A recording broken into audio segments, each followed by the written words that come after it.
My little pony, my little pony.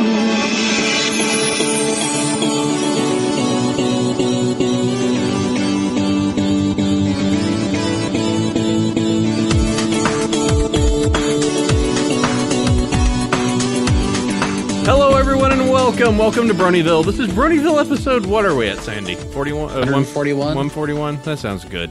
Recorded on what I guess is Derpy Day 3/1/2014. I am your host, Apple Cider. Sandy's there. Yo. How you doing, sir? Pretty good. Still alive. Are you? Are you actually still alive? Oh, man. I was touch and go a little bit this last week. Oh, really?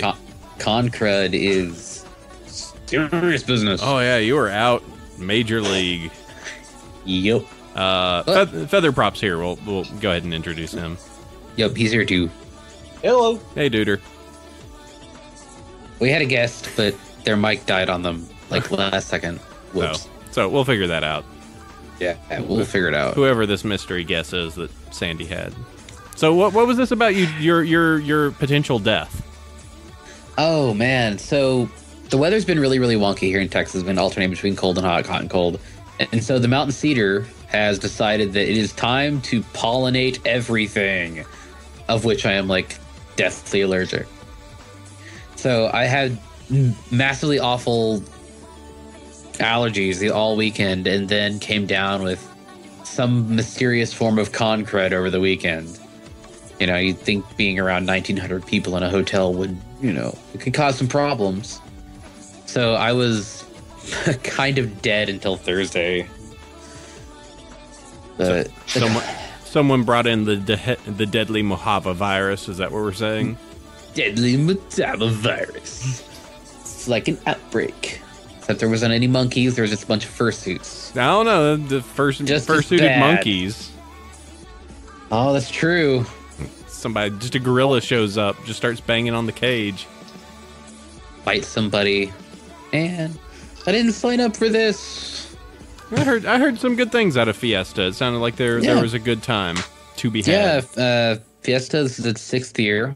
Free Fiesta being the first convention I helped found like 7 years ago. We hit right around 1,900 people, raised $18,500 for our charity, the Center for Animal Research and Education in Bridgeport, Texas, which is a big cat sanctuary. They take care of basically big cats that dumbasses purchase online and then realize that tigers get really big and they can't be reintroduced into the wild. Dude, I want a puma. Puma's awesome. Oh, God, yes. They're also the most murdery things ever. Oh, no, and then they ate my 3-year-old. That's okay. You can make another one. Yeah. The sad thing is they might. So, yeah, it was a really good con. Everybody had fun, growing pains at a new hotel, but we're working on it. All right, good deal. Next year we'll probably crack 2,000. And, I mean, we're already like the 5th largest con of that genre. You just watch Anthrocon. We're coming for you. Shaking our things fists. stated by 5 or 6 other cons. oh, you watch it. They're just sitting there in Pittsburgh going like, I don't care. I mean, there are venues that would hold that many people here in Dallas, but we'll get there eventually. Yeah. Name recognition is so like, oh, well, it's just the thing. Why go to that one? Because it is that one. BronyCon's the Anthrocon of BronyCons. Pretty much. I actually almost want to go to Anthrocon this year simply because it's on 4th of July weekend, and probably the best fireworks I ever saw was in Pittsburgh. It is pretty cool, but I think you're probably a little too late to get a hotel room. Oh, wow. They've all booked up? Yeah, unless you want to walk through Pittsburgh. I didn't mind Pittsburgh. I've walked through Pittsburgh in the dark. It's all right. The downtown area is actually pretty good. Yeah. Just as long as you don't go to the skeezier areas. But yeah, I know that like the one hotel that's right next to the convention center that's not actually connected, not the Westin, but the one right there.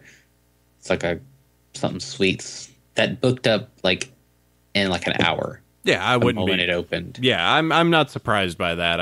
I usually get the one. I usually get the one that's located in a different location as is, just because the main hotel I find that's connected to a lot of these like places is usually the one that's the biggest party room, and I really I need the one that's not going to be a billion people screaming down the hallway going, "I'm so drunk!" Ah. I'm a very light sleeper, so that jerk is on my death list immediately. So the more I can avoid that, the better. Yep. But yeah, that would be good. And yeah, we got Babs coming up that we're doing. Exciting times. You know, it's coming off a convention, and then hey, next up we got Babs. Yeah, it's Before coming. That we've got a week of adventures beforehand. Babs is coming. Actually, I had a thing with my boss because I was like, I'm going to be scheduling this off. Okay. I'm going to schedule this off. Okay. Just so happens another one of my coworkers scheduled the same week off. And he's like, oh, crap. I'm like, oh, well, your problem, not mine. Watch as I dance through the doorway here. He was doing like, is there any way he could come in and work here? I'd be like, I don't know, offer a job. You're not going to because you're just joking. But, yeah. I was just like, nah. So JJ's already done a Rainbow Dash Griffin pick. Yep, that is how it's gonna be. She opened Pandora's box. It's not gonna close. Yeah, we'll get to that when we get to the episode discussion. Get to all the fix. Feather Prop, what have you done? What are you up to? I'm in the beginning of moving. We have to pack up all of our junk and shift it 3 hours south. I'm going to be moving in somewhere in the vicinity of Sandy so I can bug him more often. Oh. I'm consolidating my power base. Yeah, exactly. Although I think more we're going to become a babysitting base for Bob as the future rolls on. Yeah, actually, that's probably what's going to happen. He's like, hey, you guys want to come over and help entertain Lena and new spawn number 2? Yeah, exactly. Or, oh God, I need adult interaction. Please, for the love of God, guys, come over here and talk stuff. Let's watch South Park. Yeah, South Park can be the base for mountains. Yeah, I heard that Lena herself, Lena being Bob's daughter, she's nearly 3, has actually had a really good time at Fiesta 2, running around. Oh, and she did. Just hugging every fursuiter that she could find. It is so. So the first day she had her one of her little play dresses. It's a frilly princess dress, but she also brought her dinosaur tail. So she was a frilly princess with the dinosaur tail, just running around having fun. And then Saturday she had this basically lemur pajamas. You know, you see the ads on the streams for Pony for like the Janimals, the Kigus. And she had one. It's a little lemur, and it still fits her. She's growing. She's a tall kid for her age, but she still wore it and was the tiniest little suitor. It was so cute, and you know, and pretty much everybody just was in awe. She was super adorable. I'm now having to check Janimals to see what this is. It was. Don't load a video, you dumb thing. It was one of the ads that aired on today's episode. It was just awful. Wearable stuffed animals. Yeah, basically they're spherical. You bundle up the pajamas and they make them in full-on adult styles. And every time I see that ad, I have to point out the fact the black kid's the zebra. Oh, God, their website is terrible. Oh, my God. Like, the entire thing of just these kids are at school and they're holding on to these Janimals. And then they're just like, oh, and we're talking about kids that are, like, middle school approaching high school. And they're just holding these things like, check it out as a stuffed animal. Oh, crap, now we're animals. Oh, man. And they look like they go up to family sizes too. Oh God. Oh, this is crazy. Oh, I kind I kind of figured they were sketchy when on the ad they offered a discount if you bought in bulk.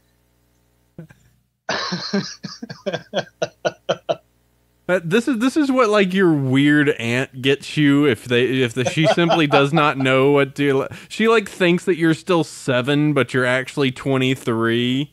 You know, it's just like, here you go. I hope you like this. Like, oh great, thanks, Aunt Ruth. This is. Is it better or worse than if she sews it for you herself? I think. I don't know. I would if she sewed it herself. Obviously, either way, she would have to have the size chart, so she would have to know how to properly stitch it. If she did it herself, she'd have to be sitting there for hours going, "I didn't think little Jimmy was 6'1". He sure is growing up. I can see him coming down the stairs like Ralphie wearing the bunny suit, and he's all hunched over in it, trying to fit in. How soon can I take this off, Mom? Shut up, she's your aunt. She worked really hard on this. You better accept it. But yeah, the commercial for that today was just so weird because it was this mixed crowd of people, and it really badly superimposed over like events and like they're at the movies, they're at the mall, they're at the beach, and I'm like, if you saw somebody wearing these at any of those places, you're going to raise lots of questions about yourself and the person wearing it. You would have to have the most charisma. Yes. Like you would have to have charisma in spades to the point that you're just like, you know what? All right, fine. This is one of the things that only the coolest kids in school could get away with, where it's just like, oh crap, he's wearing a Janimal. But he can do it though. It's like people with that high charisma wear them as just to have a penalty, so it's not quite so unfair. They do it, and then it's hip. Then everyone else thinks that they should do it. So 2 weeks later, everyone else that's not as cool wears it, and it's just like, all right, anyone that's wearing it now is the uncool crowd. Oh, just as planned. We flushed them out. No. So yeah, this is the horse show. This is one where we talk about equines. Horses and small cartoon equines. Norwegian equines. Yes. Hergen Man, I gotta say, our guys really did a great job on today's like topic and breakdown stuff. Like, hey, these guys they sorted it by news and merch and show and fans and birthdays and conventions. And I think we might ditch the convention news because, well, there's so much of it. Something like that. Yeah. Let's see. Easier not to get in trouble if you don't say anything. Exactly. Yeah. Also, if you end up doing a lot of convention news, you can obviously find all those in like the roundups and things. But it then becomes, and this person's here, and that person's there, and this person's here, and that these whole group of people won't be attending the convention at this time. So, more cons need to get Brenda. She is amazing. Oh yeah, she's great. Andrea's great, but Brenda needs more attention. Brenda, come on, you guys. I would like to put into that mix. Cholet, Twilight singing voice, and also voice for. Is it Rebecca Cholet? Rebecca Cholet, I think. Yeah, the voice. Yeah, singing voice for Twilight and Sunset. Yeah. She's fantastic. I love her. Also, the voice Vincent Tong, voice of Flash Sentry. Flash Sentry. Yup. Yes. Now, if you could get Tara and Vincent Tong, and then that would be it, and just be like, yeah, we're gonna have the wedding of Twilight and Flash, and then people firebomb the convention. just have a panel, which is it's just called waifu talk, and it's those two. They're just supposed to be in character, just so you could watch all the simmering crowd. So Twilight, how have you been? Oh, I'm good. Just watch the bubbling rage. And only if Tara does Twilight completely out of character. Just go. She's like, "Oh, Flash, you're so smart." I'm like, "Oh!" Oh, that would be glorious. I would love it. I have to share a GIF that I'm going to drop into the chat for the benefit of GIF. Are you one of those people who post GIFs and not GIFs? And gigabytes. Oh, GIFs, yes. GIFs. I posted this during Flashuary. Yes, it is just... Great. To explain to those in the audio podcast, this is a picture of Twilight sleeping, then thinking about Brad, and then that scene where her wing totally just pops. She's trying to figure out how to sleep with wings now, and I'm like, yeah, it's from Equestria Girls. Yeah. So let's talk about our sponsors. Hey, there's We Live Fine. You can use coupon code Bronyville 10, get 10% off purchase. Sure, I think it still works. Yeah, they've got stuff they have Breezy shirts now. It's like they're sending episodes to people early and just being like, "Yo, make some new stuff." I wish I was cool like We Love Fine, so I could see the show early. They have the second winner. It's a Flutterbat shirt by Sambaneko. So Flutterbat with headphones, because why not? Sure. It's cute. And Flutterbat was a cute design. And that's pretty cool. BabsCon's still going on. You can still pre-register up until when? Let's find out. Because, oh my god, it's 6 weeks out? Oh, geez. Oh, God. Oh, geez. 7 weeks. 7 weeks. By the way, I've already completed the first batch of the actual Cider brand cider. I just tasted it, and those there go to BabsCon and go to our panel. Actually, we'll get to taste some. Oh, okay. So the pre-registration for BabsCon ends on April 4th, which is actually a pretty good cutoff point. Then they're only going to have registration on site. But it is looking to be pretty darn big. Mm-hmm. And I said, not only will We Love Fine, but Bronyville 10 gets you 10% off of whatever level registration you get. So go ahead and use that. Save you a little bit of cash. So the 3 days are $60. Mm-hmm. And they still have some of their 150s, but all of the rest of their ridiculous, all their mega crazy extra special ticket levels are all sold out, which is actually really kind of exciting. Those guys, I just hope they have enough staff. Yeah. That's all I gotta say. Well, we're staffing it, supposedly, so we'll see how that rolls out. And, hey, but we're also doing a panel. Yeah, we are. We're doing tabletop. I need to confirm with Dusty because he's like, I don't know, I'll have to see how it is, but we'll at least do a tabletop that'll be myself, Sandy, and Pixel, and we might get someone else, like maybe, if Dusty can't make it, we could get maybe, why am I flaking on her other name, the one that played Paige? What's her? Raichu. There we go. We get her on. I was like, Raichu, sorry. Raichu.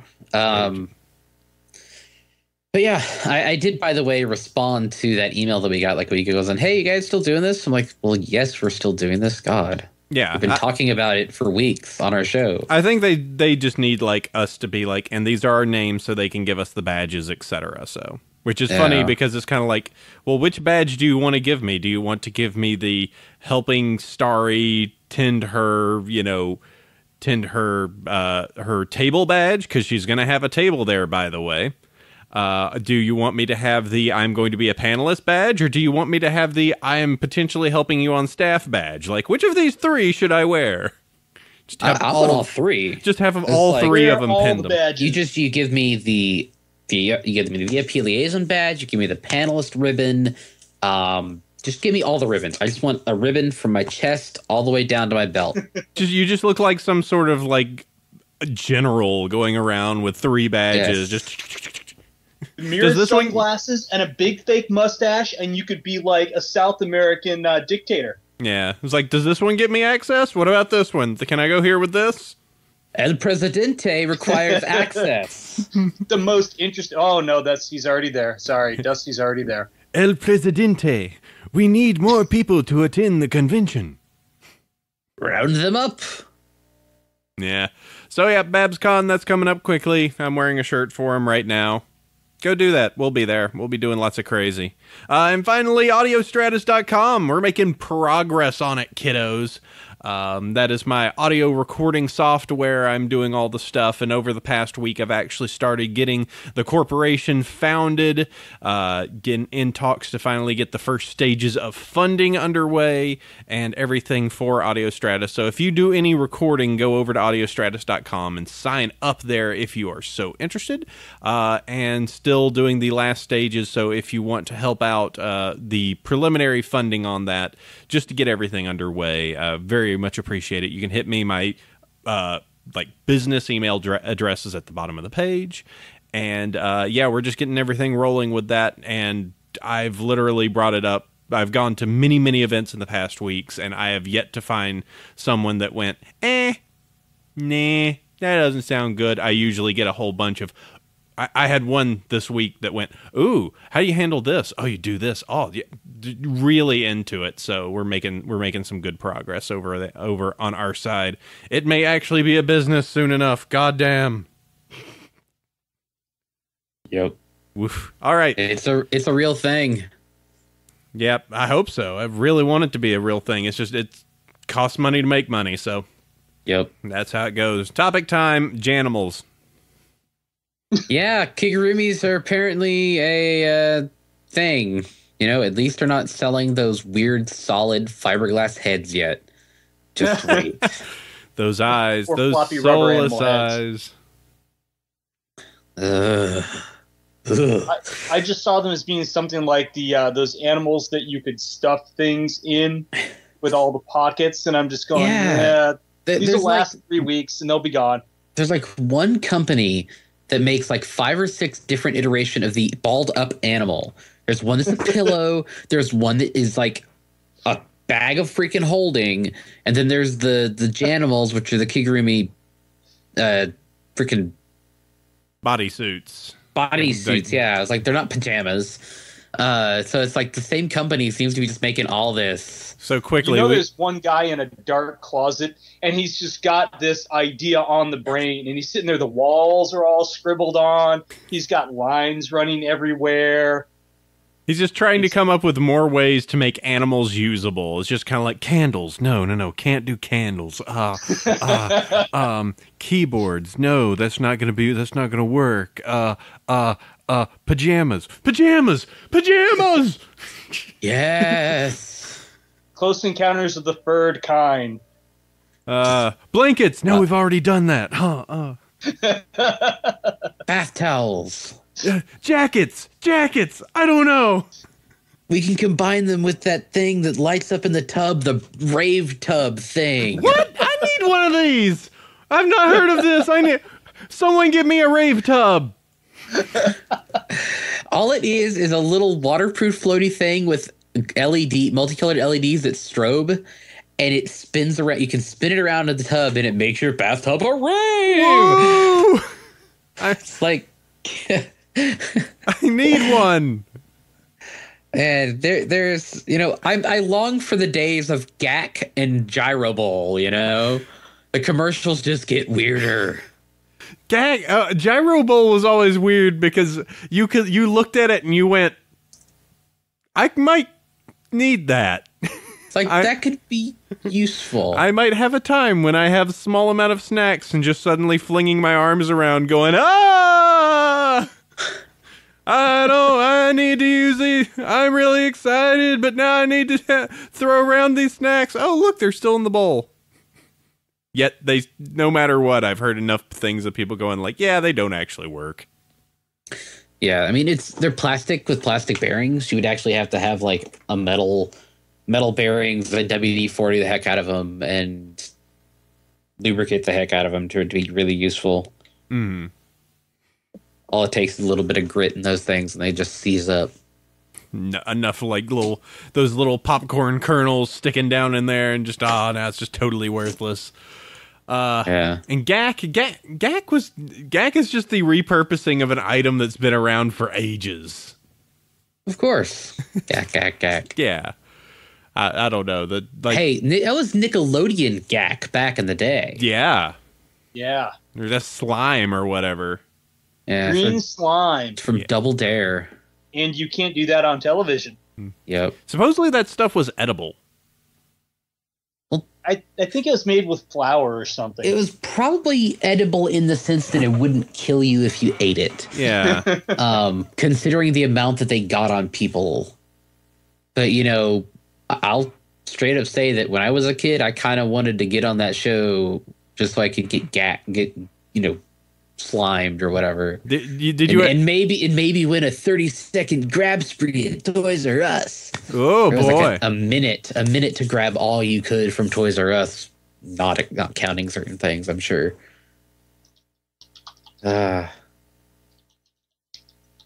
Apparently, GAC gets you booted from Brony State's chat.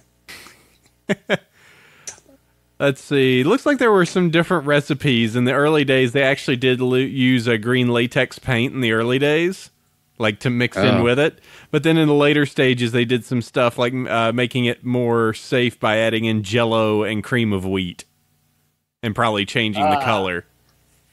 Well, I mean, dumping colored food on people is a little bit better than latex paint. Maybe. And easier to remove. Let me say that, too.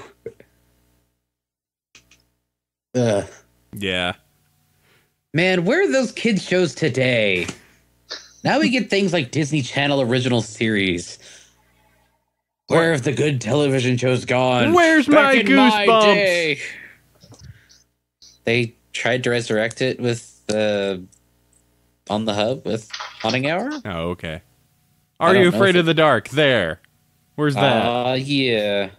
Secret societies meeting by campfire. Bunch of kids. One of them's the punky kid. Another one's the nerdy kid. Then there's the token kid. And then there's like the smart one. And they all have that stuff they throw into the fire. Slightly flammable, but not really. Where do they get it? What is it? It's like, where are these kids getting flammable stuff, and why are they starting fires? I mean, when I was that young, I was never allowed to have matches. They're just dropping, like, powdered peyote into the air, just like, oh, shoot, we're actually seeing it. I don't know. Commercials. They're weird. What can you do? Yeah. I don't recall. It's so weird to hear a commercial now because I watch everything online. Like, to see, like, I love the fact that whenever I go on Crunchyroll right now, that, like, I don't know why, but our streamer never, like, puts a commercial inside of it. So it's just a full run completely through it, and then just a little pop-up that says, hey, do you want to give us money every once in a while? No! Continue. Like, yeah. My streamer doesn't give any commercials. It just goes straight through it. It's so weird. But, yeah, yeah. Also, the one thing that irritates me, and this is we're so totally off topic, but I don't care. This is fun. Is have you seen the YouTube videos where the YouTube commercials that will come up? And maybe it's just because I get it because I do a lot more commercial stuff, but it will start playing the video and it will have the, like, click here to skip video ad. But that actual ad is part of the ad you're watching. So my mouse floats over to try and dismiss it, and then I notice that it's slightly moving because the camera inside the video is turning. I'm like, oh! It's a trap. It's like, okay, I got you. Wait, okay, now leave. It's like, oh, hey, you're gonna try to skip this ad? Nope, no, you're not. If you click it, it's gonna take it to our site. so it's evil. so mean just because I'm just going towards it, just being like, and then I just notice it move just enough. I'm like, aha! No. Yeah. It's weird to me watching a commercial of a YouTube video that is a commercial. Like, hey, we can make you YouTube video commercials. Here's an example. Like, weird. Okay. And also just that strange thing that each one has the click here to skip in 5 seconds. So, yeah. Is there anything else we want to talk about? Stuff? Yeah, it's supposedly. Let's see. Our horse. Yeah, I was trying to see if do we cover Derpy Day later, and that we do. So that's not a. Yeah. Hey, we survived February. Oh, yeah, that's very important to bring up. We survived February, and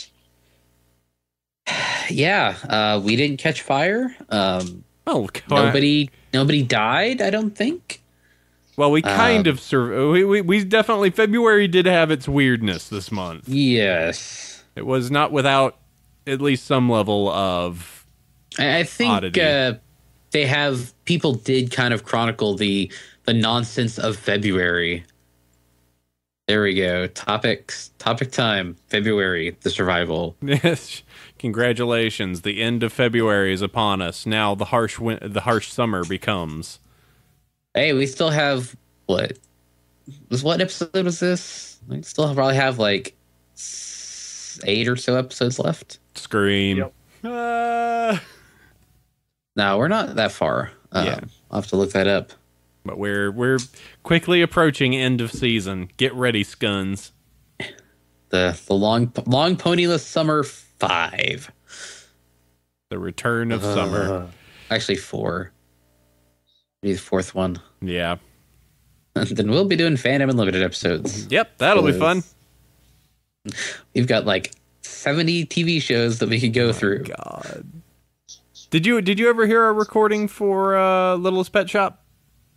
I have not taken the opportunity to do so, no. You are terrible. Okay, so today was the 16th episode, so we have 10 episodes left. So that's okay. There's still 10 weeks of horse. Yeah. Well, more like 9 because the finale is probably going to be back to back, right? Oh, that's right. Ooh, that'll do it. One semester of horse remains. Put it in school terms. Let's see. Yeah, oh, that's right. I need to flip my calendar over. I was trying to. This one is bilateral. Yeah, FU was last week. We'll have that posted up later. Yeah, we got that. We did a Littlest Pet Shop show. Littlest Pet Shop. Yeah. That show's really good. That show. It is? Yeah, it's actually pretty good. Like, okay, Blythe is weird and still kind of creeps me out, but that show's okay. It's the eyes, man. Dude. It's the eyes. Yeah. If the humans were like the equivalent of the Peanuts' parents, like I would be so totally cool with that show. Just wah wah wah wah wah wah wah. Yeah, they're just there and all the pets are doing their things, but she's like the weird part, and the fact she talks exactly like Rainbow Dash is also kind of really weird. It's like Rainbow Dash. Twilight's TF spells finally got you, didn't she? Yeah, it's the entire, and the terrible thing is like she's so focused on fashion, so it's almost like G3 Rainbow Dash just peeking over the hills, just going like, "Hey guys, what's going on? Oh crap, she's just behind us. Keep moving, keep moving. I'm dressing in style. Oh god, I'm dressing in style. Come on, I like fashion. Shh, Rainbow, just keep moving, Rainbow. Just don't look behind you." It's pretty crazy. But no, I like it does include most of the voices that you really like from the show. Features a lot of the show staff that, you know, and a lot of the writers. Hey, one of my favorite episodes is written by M.A. Larson. There you go. Does any of the pets get wings? Yes, all of them. They all... Hey, listen. All of them got wings this episode, and I don't see anybody too upset. Oh, no. Oh, dude, you're right. Oh, God. Oh man, but at least it was temporary. They all got wings. Shut up. So, yeah. So, yeah, we did that, and that'll be posted up shortly. It's pretty good, and the music is fantastic. Like, it's all Daniel Ingram stuff, and when they do so much more with the music in that show than they do in Pony. Like, one of the characters straight up goes into ska, and I was like, what? They'd never do this in Ponies, but there they go. They're going with it. They do a Thriller, like a play on Thriller that's perfect. They do a weird 80s like electro dance song that's really crazy. Like the Humanarian song. I think I heard that once. Yeah. And I was like, that's really 80s. Yeah, it was crazy 80s. Yeah, they've been doing a good job over there. It's just, I think that there's just enough weirdness to it, and we talked about it in the episode that's the reason why. But it still is like the second biggest show on the hub. So yeah, I mean they're working on it. Just some of the aesthetics just don't really grok with me. But giant eyes that are this big. Look, Vinny, the little lizard dude, his eyes are freaking half the size of his skull. They stick out of the side. It's just, ugh. You know what? Eye wrangler. Really, I don't care about the characters' eyes that much because they seem like they're aesthetically in a way I can deal with it. It's just like Blythe and the fact that she looks like Pops from the regular show with just this massive round head and the small body. Oh, thanks. That's a great comparison. You're welcome. Now you can't unsee it. Ooh, marvelous. Thanks, AC. You're welcome. You're all so totally welcome. Should we talk about news? I guess, Sure. man. Lots of stuff this week. All right. So it's Fire status. Just fire status. February. Not over. February is over. Fire status March 1st. That means there's not really a fire. Okay. As far as I know, there are no fires active right now that I know of. That'll probably change. Probably. But not right now. Because, hey, there's a constant flow of new horse. Nobody's getting mad and stabbing each other in the back or the face or anywhere else. We're too distracted by our own nonsense to stir up drama and screw with each other. It's great. All right, so news. It's Derpy Day. It's March 1st, 2014. The third or fourth annual Derpy Hooves Day. Eat a muffin. Let's see. March 1st, it's Derpy Day. Be sure to remember the observance of this most pony of hoofa days. Seriously, this is what the website said. Mm-hmm. Muffins, eat a muffin. So, why is it the 1st of March? I believe that was the first day that Derpy appeared in season 1 as an actual derped character. What was the episode? Let's see. Let me go to FemWiki. It was Feeling Pinky Keen, I think. Let's see. Let me double check the episode dates. Let's see. Feeling Pinky Keen was 2/11. Huh. Okay. I don't know why March 1st is Derpy Day. 3/1. Let me see.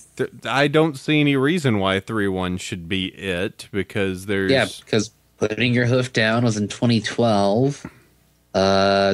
It's because it's arbitrarily decided by the fandom. Thank you. Yeah, I'm checking. I wonder if that, because Feeling Pinky Keen was that. What was the date of... Let's see. Last roundup was 121. I wonder if that's when it was the modification was made, like in season 2 where they changed the voice and everything. If that's, I have no idea. Yeah, because the episode would have been around. That was between A Friend Indeed and Putting Your Hoof Down. If it was season 2, I don't know. 3-1's weird. Like I celebrated it back at 9-6 because boop, derp dies. Yep. Yeah. I'm not entirely sure why the 3-1. So, muffins, eat some muffins, have some muffins in celebration of our resurrected and returned derped gray mare. Yeah.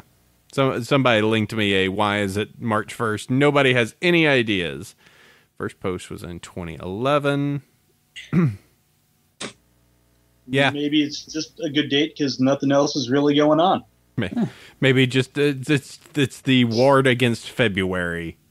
Yes, it's the We Survived February holiday. That makes sense. They'll say it's that. Sure. Then there was a link. The next little bit that was in the news was the Wall Street Journal's talking about the success of ponies and other dolls, or specifically Equestria girls. But apparently Hasbro is trying to do like girls, like beauty parlors that feature pony accessories and stuff. It's like, okay, there's girls accessories for ponies. That's cool. And they're incorporating them into fashion salons, which is cool. It's one of those things that, hey, it's on the Wall Street Journal. It's behind a paywall. That's not very helpful.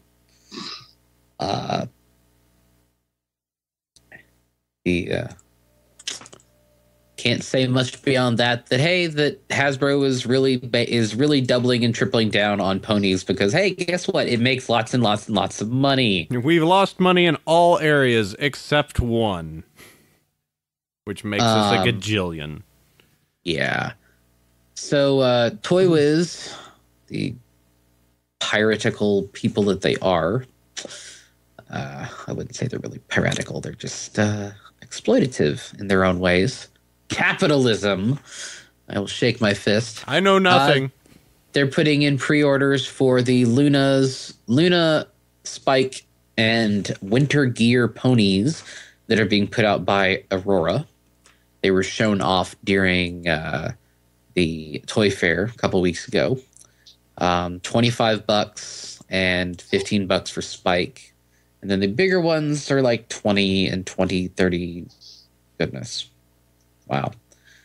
So yeah, lots and lots of different pony options. I mean, I was at I was actually at a Toys R Us the other day, and they had Twilight, Cadence, and Celestia with the noodle mains, the Funrise ones, and I was like, huh. And they're about the same size as the Aurora one, but yeah, their wings look cheap, and they have the noodle main, basically the flat cloth mains. Hadn't seen those before. But apparently a lot of Toys R Us's are doing a big reset that ponies is now being given an entire aisle. Dag. And this was at the Toys R Us that's up near Stonebriar, which is it's in Frisco, which is a pretty rich part of town. And like the Toys R Us in Louisville, which isn't nearly as nice or rich, it's an older store, they still have an entire aisle of ponies. Which is quite the change from when it was like a quarter aisle, an eighth of an aisle. No, they're doubling down and getting as much merch as possible. They have apparently some new those new satchels that they were marketing as Brony, like with Rainbow Dash on them and whatnot, with new art. So that ride, the merchandise ride, is certainly not ending anytime soon. Yeah, and they're making enough off of it. Yeah, I'm curious if what changes that we're going to see locally as well. And yeah, Target gives approximately nothing of no space at all, really. I still haven't been able to find some of the new mini sets. I need my Cloudsdale set with Derpy. The Royal Surprise with Princess Twilight and Celestia. I'll have to see. The Toys R Us and Target near me are actually pretty crap for that kind of stuff. But then I go across the bridge and, it's like the better area of town. And it just seems like they have a lot more of everything in those spots. So I think it may be just up to the region themselves. Like, the Toys R Us next to me is complete garbage when it comes to it. Like, never in stock of anything. Yeah. Of course, it's the most ghetto Toys R Us I think I've ever experienced. Yeah. I was hoping to run across possibly some new sets because I hadn't looked in a while, but nope, no dice. Let's see, the CCG is coming out with a new set. Yep. I've been playing it. AC, you and I, we need to kind of futz around with more of the online play, figure out how to do that because it's actually pretty fun. And yeah, guess what? The Canterlot Knights set featuring Canterlot and Knight would include a Luna card. What's the surprise? She is a Twilight card, though. And when you play this card to a problem, frighten a friend at that problem. She is considerably less powerful than Celestia is. All Luna fans officially boo. Yes. Oh, I mean, Celestia in the main set is like power 4.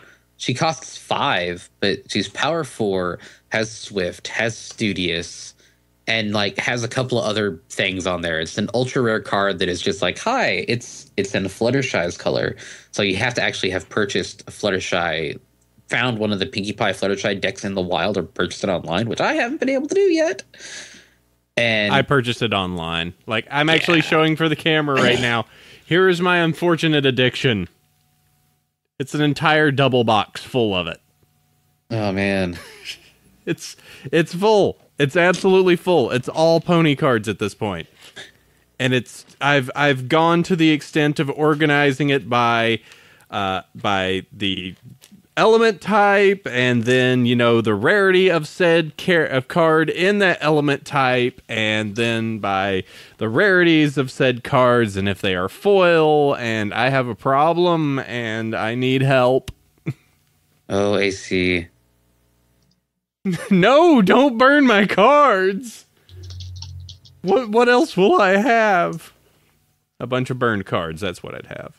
Yeah, don't do that. Yeah. But I'm also kind of like, I'm half the mind. I do enjoy playing the card game, and I like playing with local people, but we do got a couple giant suitcases that have been sunk tons of money, like hundreds of dollars into this game.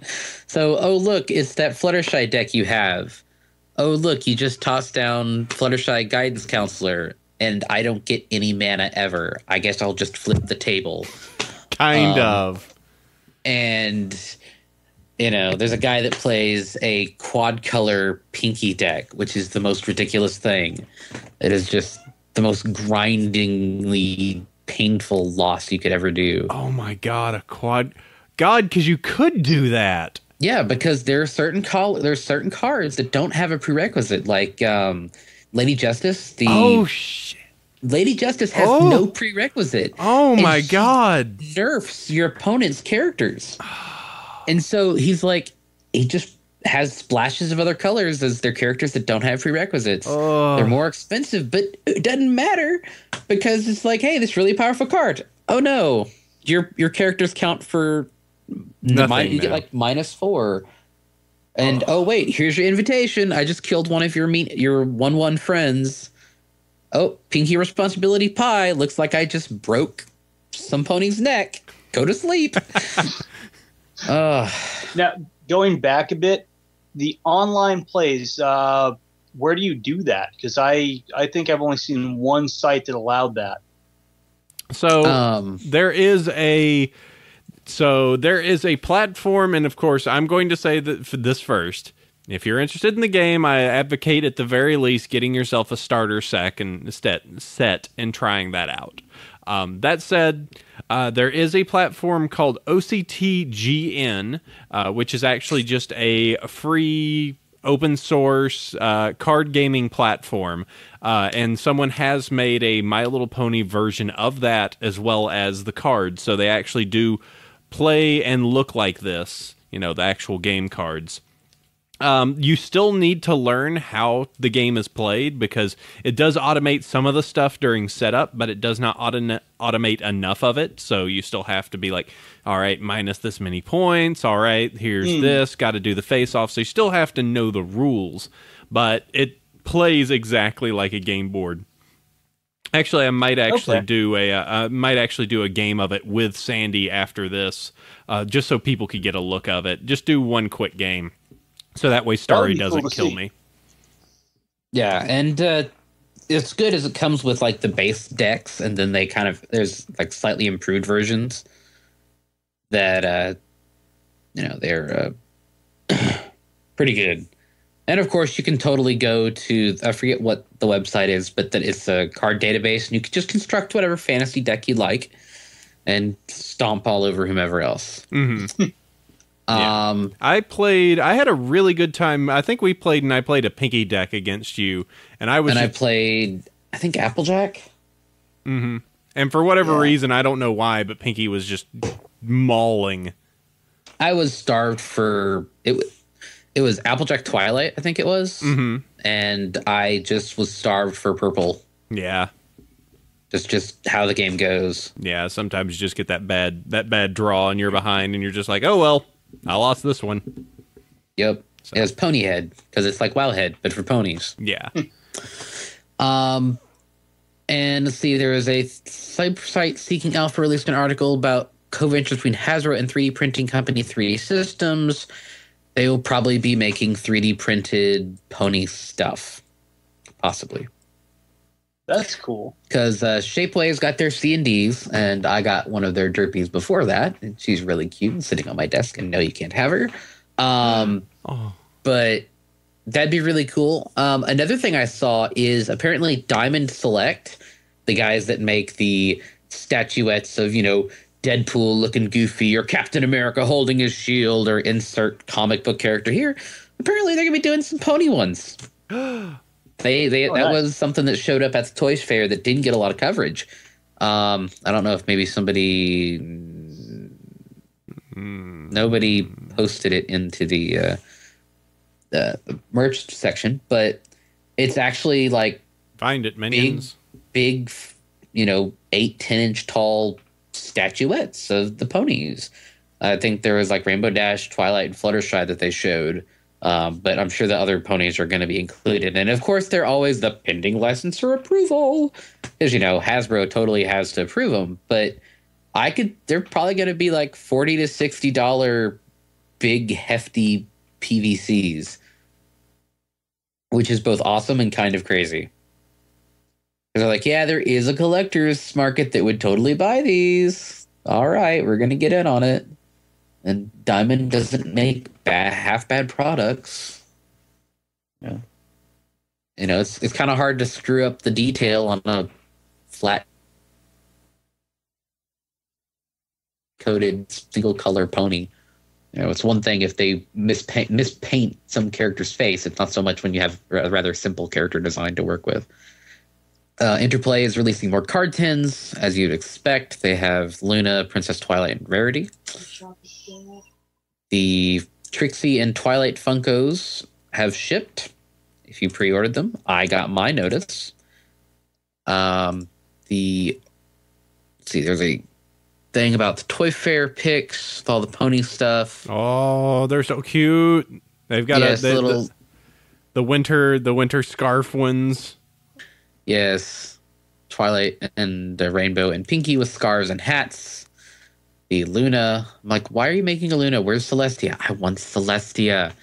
And the giant sitting pony ones. I want Celestia ordered, requested by less bronies than you would expect. I know. Everyone wants Moonmare. Hold on, of course, they were going to make.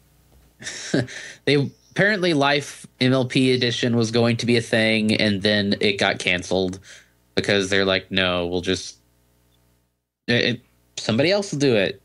And of course, they mentioned that the article it was going to be the characters that included were going to be Vinyl Scratch, Derpy, Doctor Who's, and Twilight, which is kind of It's an okay combination of characters. Don't get me wrong.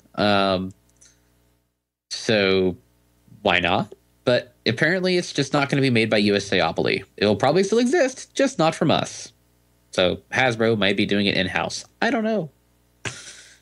But the game of life with ponies. Well, so you can ship your pony with whomever else you like. It's like they get married and have foals. Why? Because magic. We don't got to explain nothing. That'll be cool. I mean, they did a pretty good job on the Monopoly.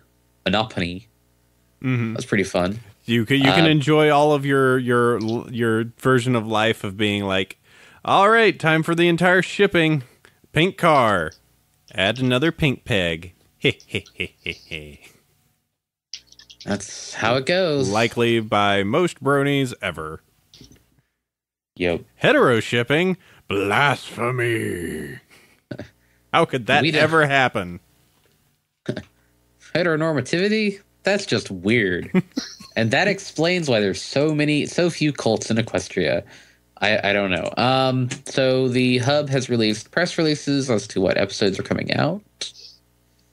Some Pony to Watch Over Me. Oh, wait, spoiler time. Uh-oh. We're going to talk about future episodes. Hold on, let me find a spoiler alarm. Hold on.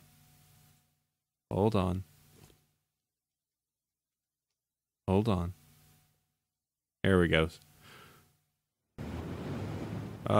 This is an 8-minute long video. This does not actually help me for an alarm. You bad thing. Let's see. Air raid siren. There. AC, please. What? Here we go. No, all these links are bad. All right, you go. I don't care. Anyways, hey, the next episodes are coming out. There's an Apple Bloom episode. A Pinkie Pie's sister Maud comes in, and Pinkie's like, yo, you can't meet and become, I want you to meet and become best friends. But Maud is actually very different than describes, and the girls find bonding with her a challenge. Pinkie's sister's kind of a jerk. Just guessing. There's a Sweetie Belle episode where Sweetie Belle is a jerk and deliberately sabotages his costume, and Luna has to come into her dream and get kind of told. So there's going to be Luna! And then AC, your nemesis, they return. No! The Flim Flam Brothers. No! On 429 and not 420. But it's season 4, episode 20.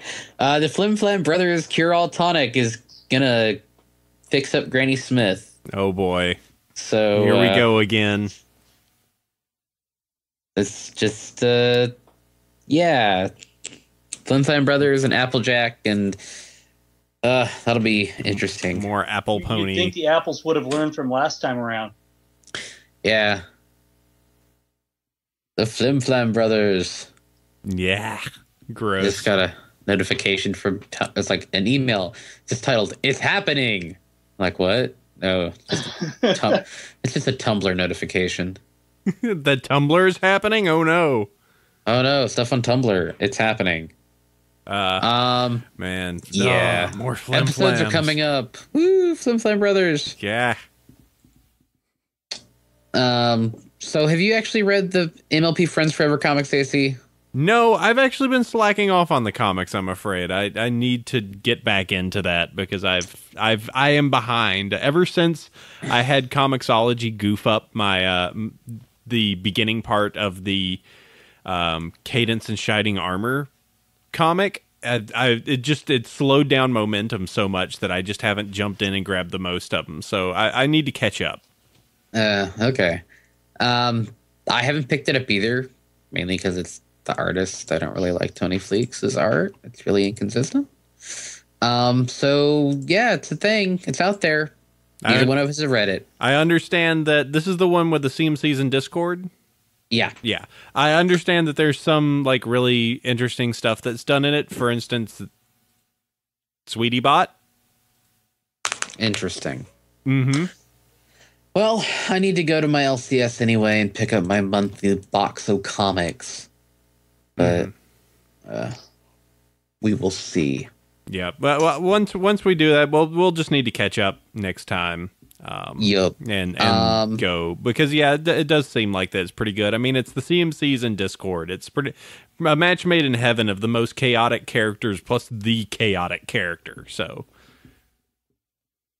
yeah.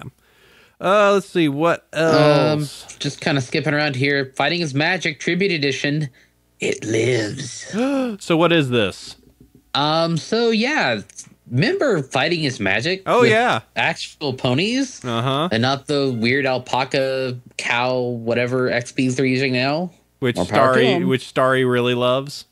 So back before back last year around Evo, they did have a preview build that had Rainbow Dash semi-playable. She was incomplete, and Fluttershy, they'd shown off some of her frames of animation. Well, there was a, quote, beta leak, and this was pre-CND. So people took the previously leaked data and worked in secret, as you really ought to do with your projects nowadays, so you can avoid the ban hammer long enough to get your product out there. And basically finished it up. You can play as all 6 main ponies. Fluttershy is complete.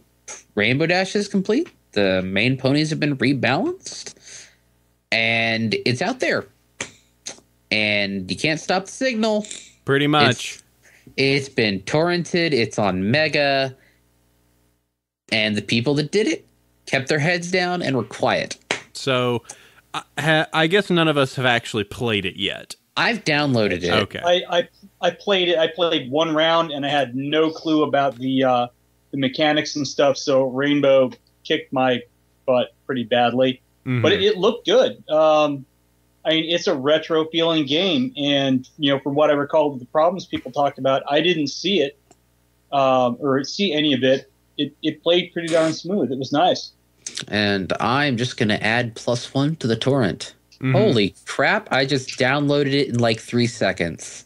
There's like 120 Ciders.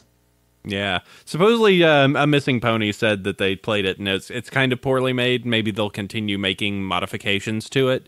I mean, as said, the what they're working off of is the leaked version that was out there for the longest time that had did it have 3 or 4? I think it had 4 of the main 6. It only had 4 of the main 6. Yeah, didn't have Fluttershy or Rainbow Dash, and I guess what was inside of there for those characters got added in. I mean, I'm sure that they just wanted to get it out the door so the thing existed and then they could make whatever modifications after the fact. Yeah, I mean, and that's fine. Yeah, and they even added new stages. Like, they actually have the Tree of Harmony as a place you can play now, which wasn't in the original, obviously. I don't know. We'll see. I would be interested to see if they end up adding new characters and if they go even further with it. I think probably what everyone would want now is for a little bit further balancing. And, I played the version that was out there and I was like, yeah, this is good and competent. I could never feel like I actually could do any of the combos, but that was because for some reason it wasn't working with the gamepad and I had to use keyboard and that was bad. I'll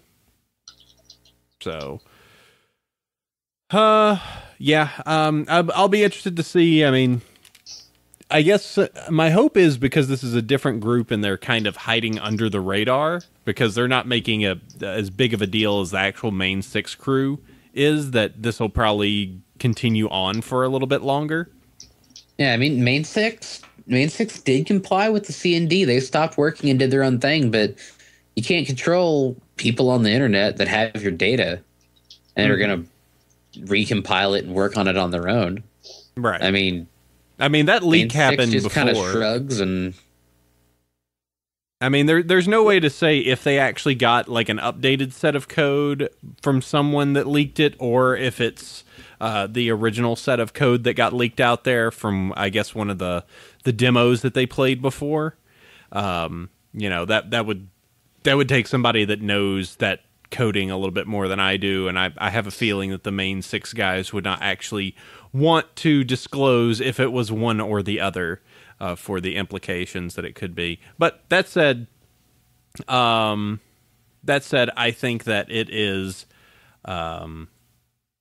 I don't know. I'll be interested to see where it goes with it. I've never been good at fighting games, but I think all of us could agree that I think this, as alongside Legends of Equestria, that's the MMO, right?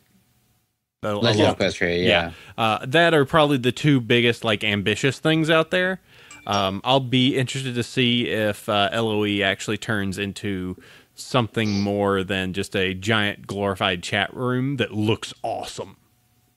Like if it actually adds quests and stuff and doesn't make it so that you're just running around in a crazy OC, that would be really, really cool. I have to say, I really liked the look of LOE when I was playing that.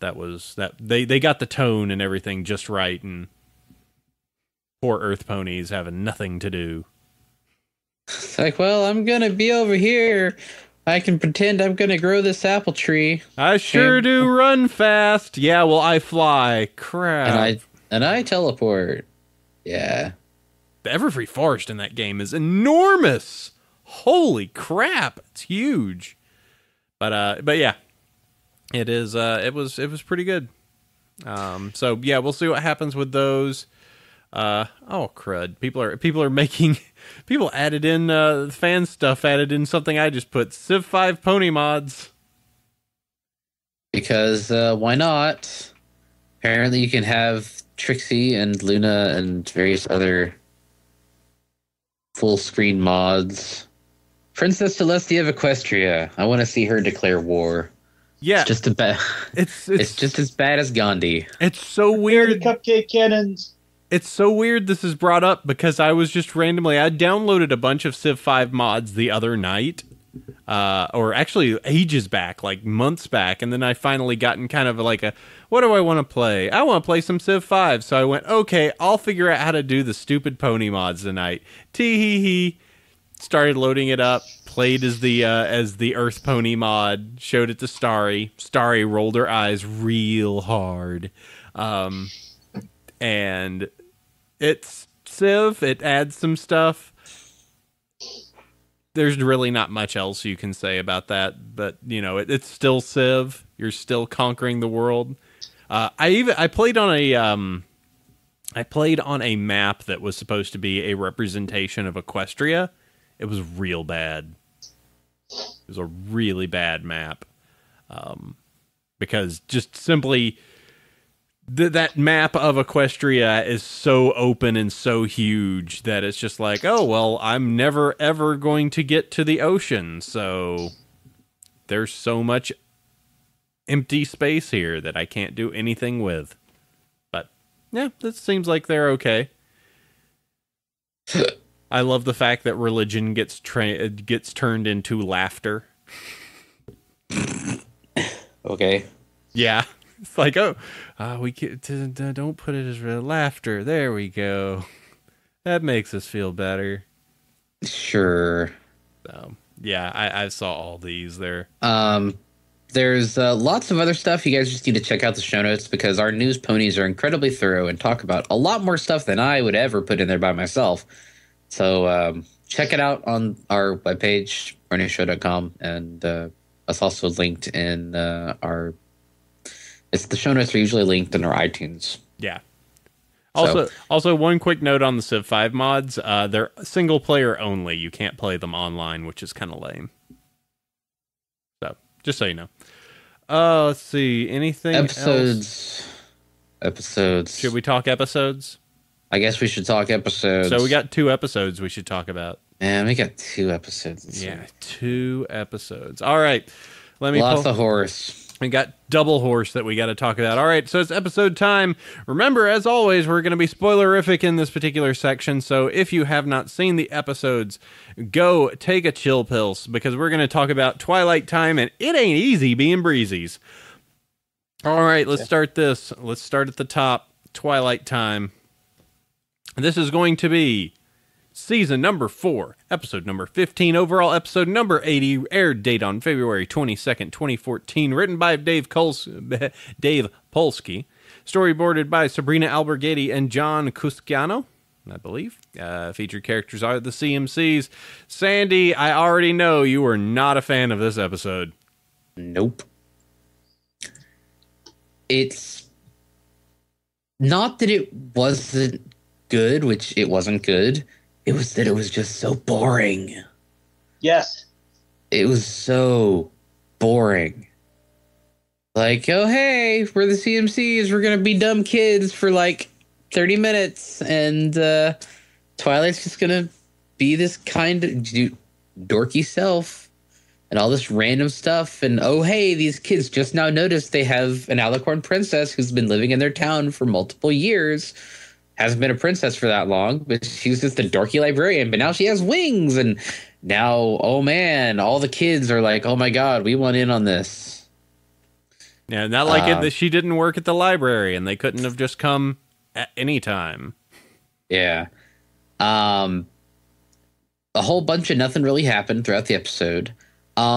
There's lots of interesting parallels and illusions we could draw with like Diamond Tiara and Silver Spoon trying to be the gatekeepers of popularity, putting themselves between the common ponies and the special pony Twilight Sparkle.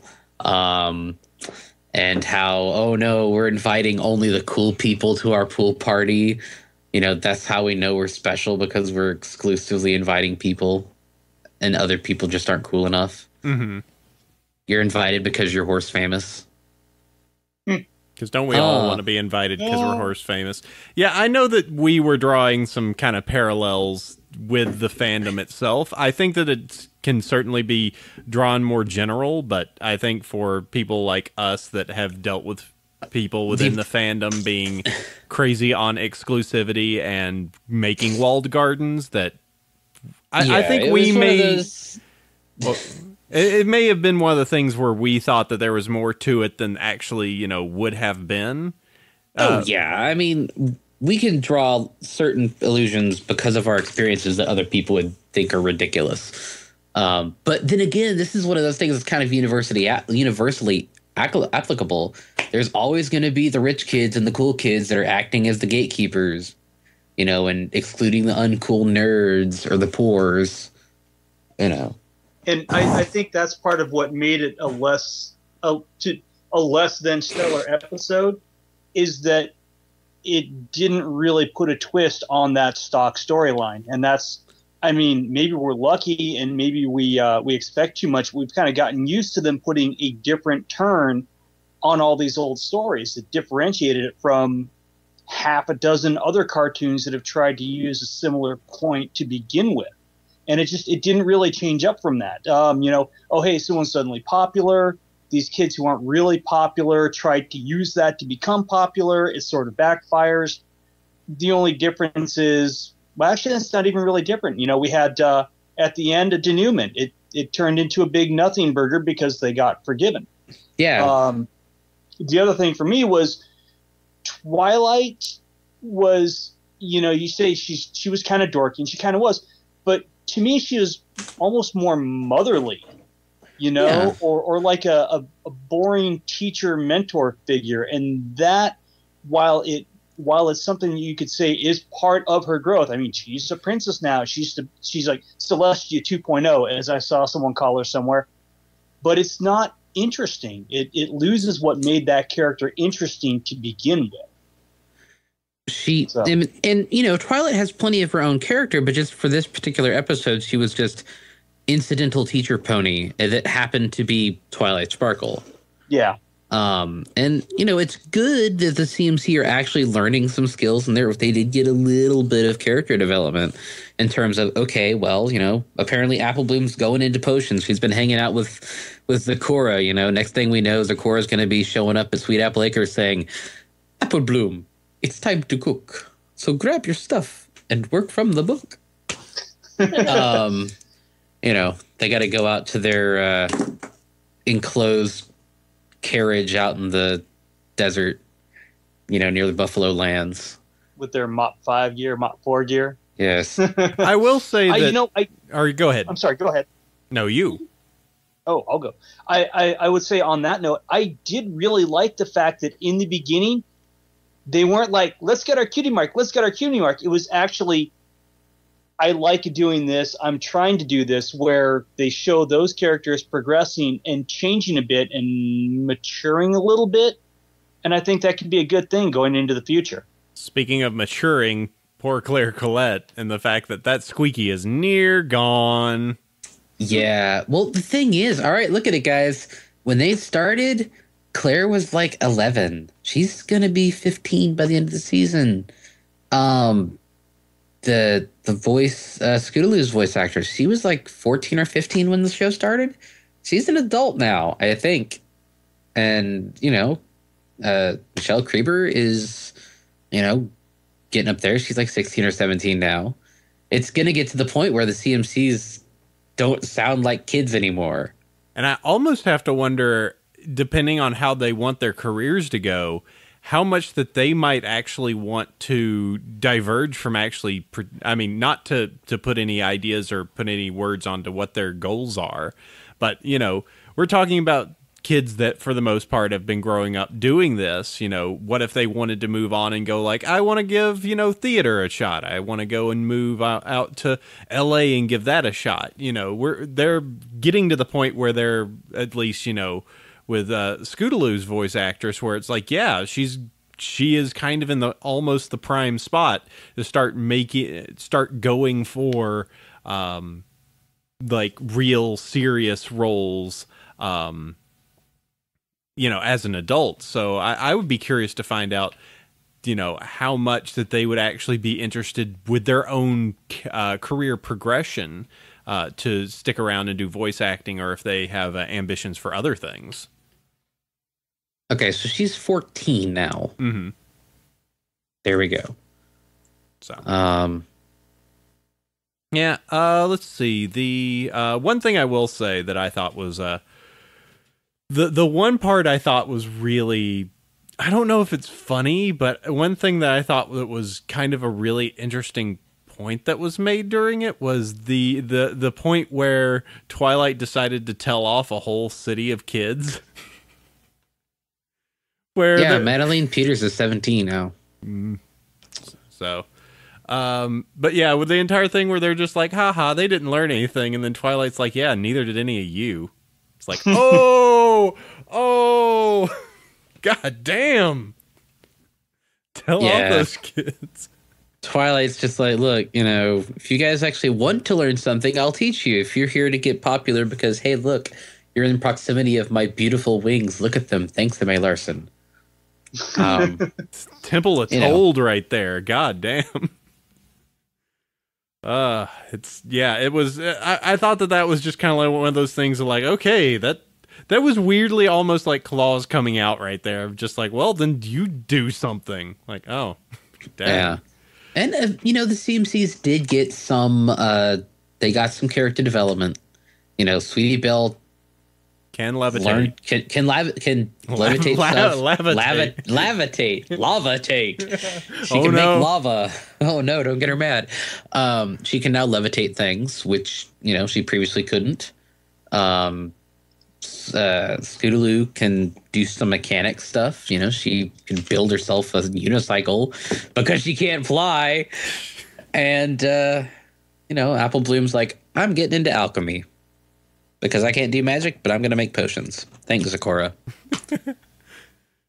How does Applejack feel about that? So you're teaching her what now? Yeah. Yeah. She'll be fertilizer pony. You watch. Yeah. I mean, it was a. Let's see. The other things that I can think of, Spike getting designated to a nacho gag. Do you remember that? The giant thing of nachos, and what about it? Well, that actually was a slightly interesting running gag that they had with it, because he came out with the small plate of nachos. Then all the kids showed up and like, all right, I'll go make more. Goes, makes more. All the kids leave. He comes back with this enormous mound of nachos. And he's just like, really? Leaves with it. And actually at the very end, when the CMCs are leaving, you can just see that there's a garbage can absolutely filled of overflowing with nachos. Like, they actually do leave that sight gag going. Yeah. It's like, you wasted all these nachos. Gosh, Twilight. It's a good thing we have this federal stipend. She can just magic up some more. So, Twilight Time was okay. Unfortunately, I think this is... I mean, yeah. Unfortunately, this is going to go into Dave Polsky's hat as another one that people weren't happy about. Yeah, it's... Okay. I'm going to put it below Daring Don't. Its biggest flaws is just boring. Yeah, Yep. and the sad thing is that Dave Polsky made Daring Don't. Well, it was kind of a. Sorry, I don't know Dave if it's Polsky. because of Dave or if it's the writing or if it's just the subject matter. I mean, how do you take a stock storyline and really put a twist on it? Sometimes it's hard to come up with something new and interesting. You know, Yeah, I mean, and so you just try and plug stuff in. I don't know. I mean, I don't want to ever sound like I'm being particularly hard on the guy or anything, because I mean he's doing this, but his writing credits are Feeling Pinky Keen, Over a Barrel, Too Many Pinkie Pies, Keep Calm and Flutter On, Game Ponies Play, Daring Don't, Rarity Takes Manhattan, and Twilight Time. So I actually like some of those a lot. Keep Calm and Flutter On, I think, is probably the better, and Too Many Pinkies. Everyone hates Over a Barrel, but that's still one of my favorite episodes. I thought it hit the right mix of goofy and callbacks to old tropes of TV shows from the 50s and stuff. I really don't. I myself don't hate Daring Don't as much as some people do. Like, I understand that it breaks a lot of people's headcanons, and it just makes the world a little weird, but the world is already a little weird. So I really don't care about it that much. I don't know. I can't be all up in arms about it. I mean, it's one of those things that season 4 has been really, really good. And you know, the worst we can really say about Twilight Time is that it was boring. It wasn't that it was terrible. It was just boring. And so, I mean, in like Mariangela said in the chat, it's like, wait, not Mariangela, it's Octave said, we've had such a high standard with previous episodes. When we get one that's subpar, we just go, ew. So yeah, I mean, it's all it is that it just kind of, you know, the season has had so many highs that, you know, having something that is kind of, I guess you would, I don't want to say standard, but it's just kind of something where it's like, this doesn't, did some character development, but all in all, story-wise, it was nothing that, you know, did anything that we went, oh, whoa, hey, check that out. So, yeah, however. So I think that unless we have anything else for Twilight Time, I will have to say that the chant for Twilight Time is pretty good. yeah. Yeah. Yeah. Kids demanding their own Twilight Time. Twilight. I need some Twilight Time. Twilight Time. Twilight Time. Yeah, well, you would, AC. All right, so the next episode, today's episode. Sorry, stop giving me the middle finger. That's mean. It Ain't Easy Being Breezy's Season 4, Episode 16, overall episode number 81, original air date today, March 1st, 2014, written by Natasha Levinger, and storyboarded by Sharon Johnson and Dave Weeb, featuring the Breezies and Sea Breeze. So, I'm going to flip it around. I'm going to change this up. Feather Prop, what'd you think about it? Overall, not bad. It was kind of fun. I liked some little bits in it. Yeah, nice. I loved the accents. I've said it a few times. I wish they could have gotten Annalay Heed to do Sea Breeze's voice. That would have just been the best joke. That would have been kind of funny, yes. That would have been good. I don't know with their labor stuff if that would have been even possible, but that probably would have been pretty good. I'm sure it would have been a nightmare, you know, even just getting her over to do it and a work visa and everything, but it would have been cool. We can at least say that much. Mm-hmm. Yeah. Sandy, what do you think? What were your feels? I thought that the storyline was really just kind of out there.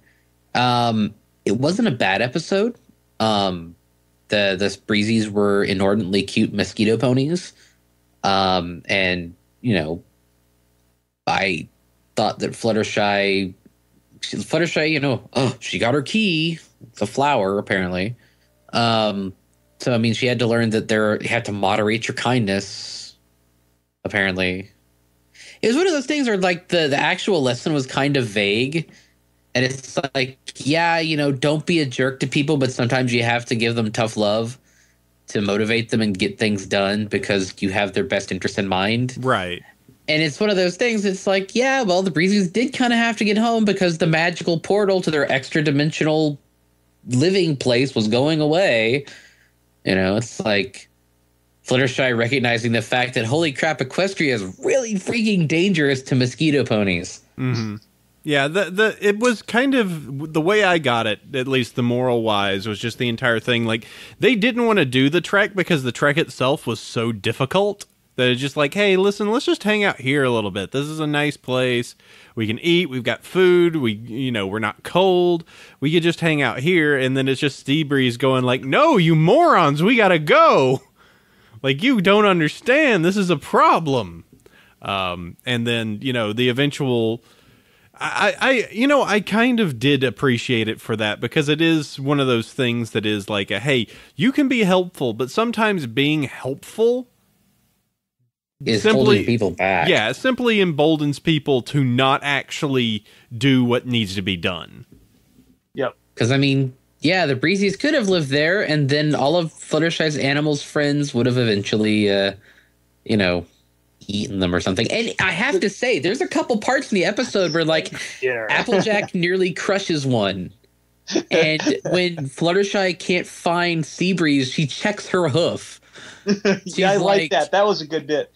The in the beginning, I really liked how Spike was running around trying to see them. My comment was, dinner. Just goes for a swipe on him. See a lizard tongue come out and try and snag one. There's a Pixel Kitties comic in the making. I thought it was really complicated. I think they had to do a lot of creating a backstory to work around to getting that lesson in. There may have been an easier way to tell a lesson that could get Fluttershy her special item, but given what they chose to do, I think Natasha did a pretty good job of trying to set it up. It took a lot of work, and so it kind of bounced around a bunch. Yeah, and we're seeing in the chat here, lots of people have different takes on it. It's like, don't enable cowardice and laziness. Don't coddle people. Don't, there's various ways that people can take this episode, and there's no real solid, this is what it was. But I guess that's okay. I mean, there was no journal entry. And I don't know. It's an episode that I really honestly need to rewatch. Because I was watching it on a crap stream, and once I get the download for it, I'll rewatch it and maybe feel a little bit different about it. Yeah, I think part of it is they definitely had two big goals with the episode. One was getting Fluttershy her item, and the minute Twilight said, "I think I have a solution," I absolutely knew at that point that she was going to transform the rest of them into the Breezies. I said, "Oop, new toy incoming." Yeah, I think there's already been rainbow-fied ponies that come with little Breezies.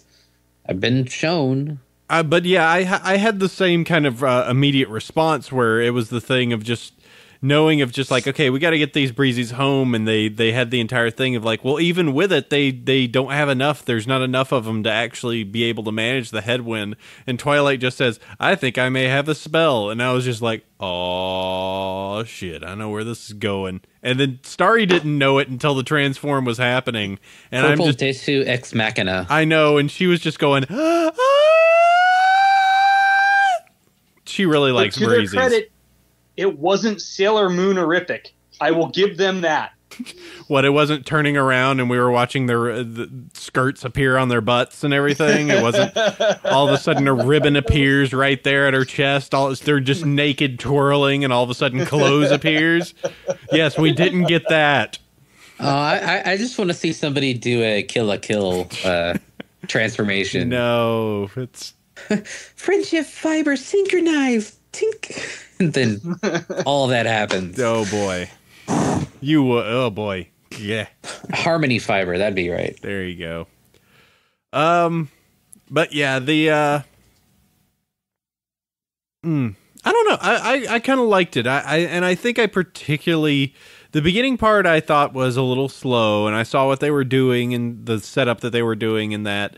I think that it was interesting to have Seabreeze kind of be like, all the other ones are just like, hey, whatever, yeah, and Seabreeze is just like, no, I'm the only one here that knows what the hell I'm doing. Like, we need to go. This is important. And all other ones are like, whatever. And then kind of the lesson on that. I feel that the lesson that got learned was less useful for Seabreeze, because then it was just like, listen, hey, I know I've kind of been a jerk, but you can do this, so go do that. Sorry. I don't know. That was the thing. Whenever they're like, oh, wait, Seabreeze is a guy or a male of the species, and people just go, he. That's why no one was listening to him. Oh, snap. Ooh. Yeah, it was difficult. Actually, Starry pointed out that it's like all the females had really long hair and all the guys had like really big poofy hair. Like that seemed to be the way that went. So, and yeah, he did have a high pitched voice that made him sound like a girl. Yeah, but he's also a tiny little leprechaun. I know. Thing. It's a leprechaun pony essentially. God, I'm sorry I'm not good enough with Sis Breezy, okay? Oh, man. I'm now in big trouble now. Oh, crap. We're just going to move on. So, I mean, in the end, and Seabreeze had a reason to get home. Apparently, he had a mate and a child of some size, little bitty, teenier, tinier Breezy. And he's like, I got to get home to my woman. I thought that was a good wrap-up. I liked how they gave a purpose to his being a jerk by showing that, yeah, he really does have a big reason to get home. And, yeah, I was going to say something. Yeah, the little part that Starry was going like, oh, he's got a little baby Breezy. I thought that I really do think that the transforms, I actually enjoyed the Breezy transforms, and they sounded funny when they were small, because time to pitch correct these voices. Yeah, I didn't mind the episode. It was just kind of weird with the lesson, but it wasn't a bad cartoon. Yeah. Yeah. So now for the headcanons that try and attach that the Breezies and the changelings are somehow related as all part of different parts of Fae Pones and blah blah blah blah headcanon blah blah. Well, I mean, 1,000 fanfics have now been pinned because holy crap, Twilight has finally learned transformation spells. Oh yeah. Oh, what's that? She could turn Rainbow Dash into a griffin and maybe a dragon. She's this princess of magic. She has the powers. She couldn't do it back in Magic Duel, but by golly, she can now. She's like, I don't need Big Mac to turn Applejack into a boy pony. Guess what? Oh, boy. It's going to get exciting down on the farm. No. Yeah, that was one thing that kind of bothered me, is that it's just, is there any limit? When does being overpowered go past being cool to being like, okay. What else? I mean, what are Twilight's limits? She's like, God, omnipotent almost. It's like, hey, I can just, what's that? Will saves? You don't get will saves. I'm just casting the spell on you. Yeah, it's gonna get to the point that she just has the Mary Sue all-knowing spell where it's just like, oh no, there's a problem. Hold on. All right, I scried it. Follow me. Exactly. It's Like, I figured out where everything we need to do is.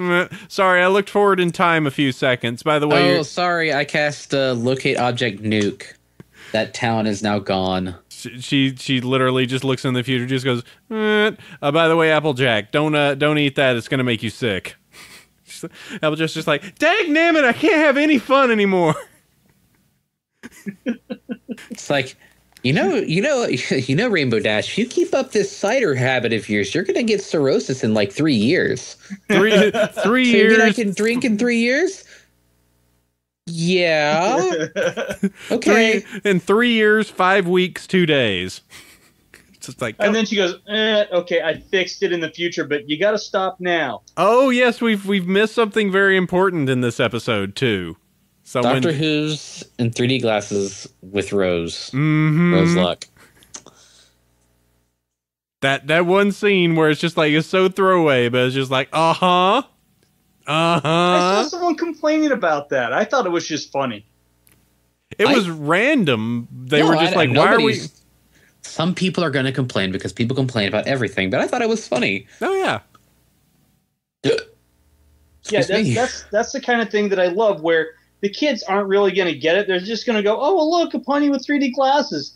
And the parents and the older fans who are watching are going to go, oh, that's cool. They actually thought to put that in together. Kids won't know the 3D glasses. Well, that's a good point. Helicity makes a point. Kids won't know they're 3D glasses. Why is he wearing different color glasses? Because he's so cool. They don't know how it is or was. Actually, I forget the Tenet 3D glasses episode or stuff. I recalled that there was the episode that he had that, but I forget what they were for. Oh well. Anything else about it ain't easy being breezies that needs to be addressed?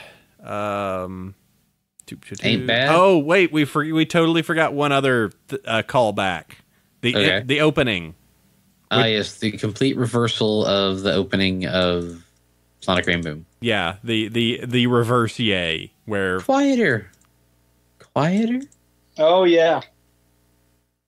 And she's like, oh wait, yay. That was cute. I thought it was okay. I thought it was a little forced.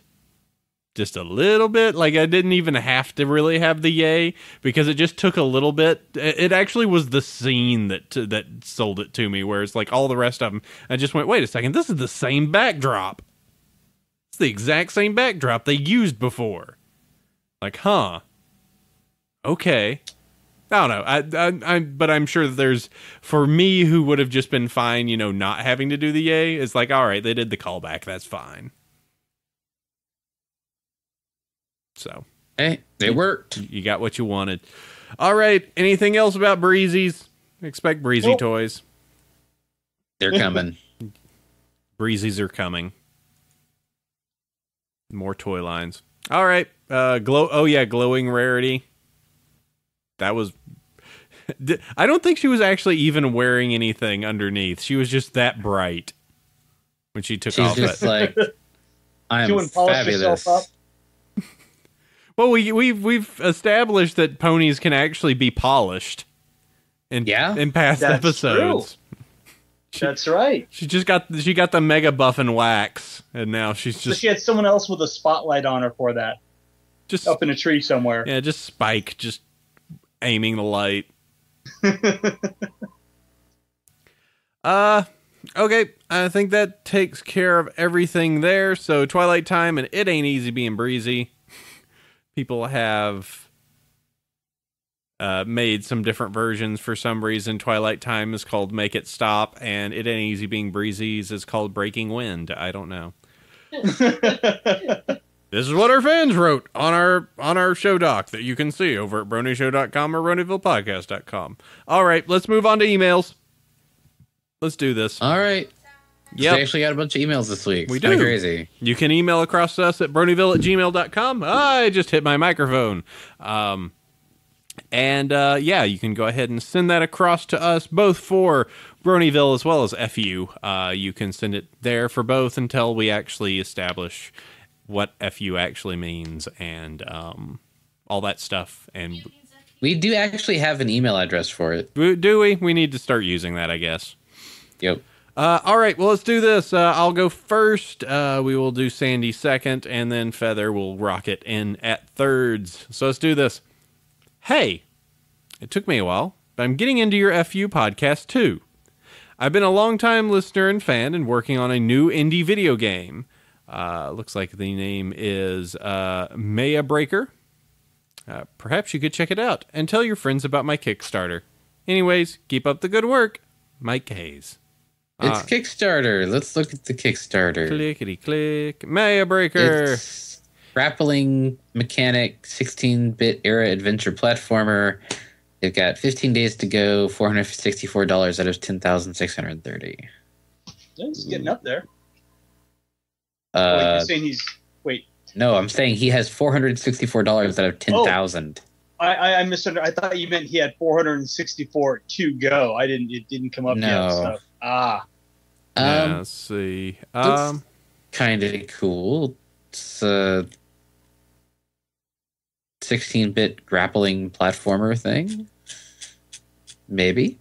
Might be interested. Yep. So go check that out. Until the 16th. It's in the show notes. All right, next email. Hello, Mr. Apple Cider. And yes, this message is more directed at you than the show crew as a whole. Oh, no. First of all, I'm pumped for the inevitable 3 to 4 pony episodes per show that you guys are probably recording already. I literally cannot wait. Oh, wait. No, I can. And second, thank you for doing those 2 other podcasts back in the day. Uh-oh. I may not have been aware of podcasts, the thing that exists back then, or aware of anything at all, but I can enjoy your old recordings in the present. Thanks to the lovely people at Free Audio Project. I gotta go.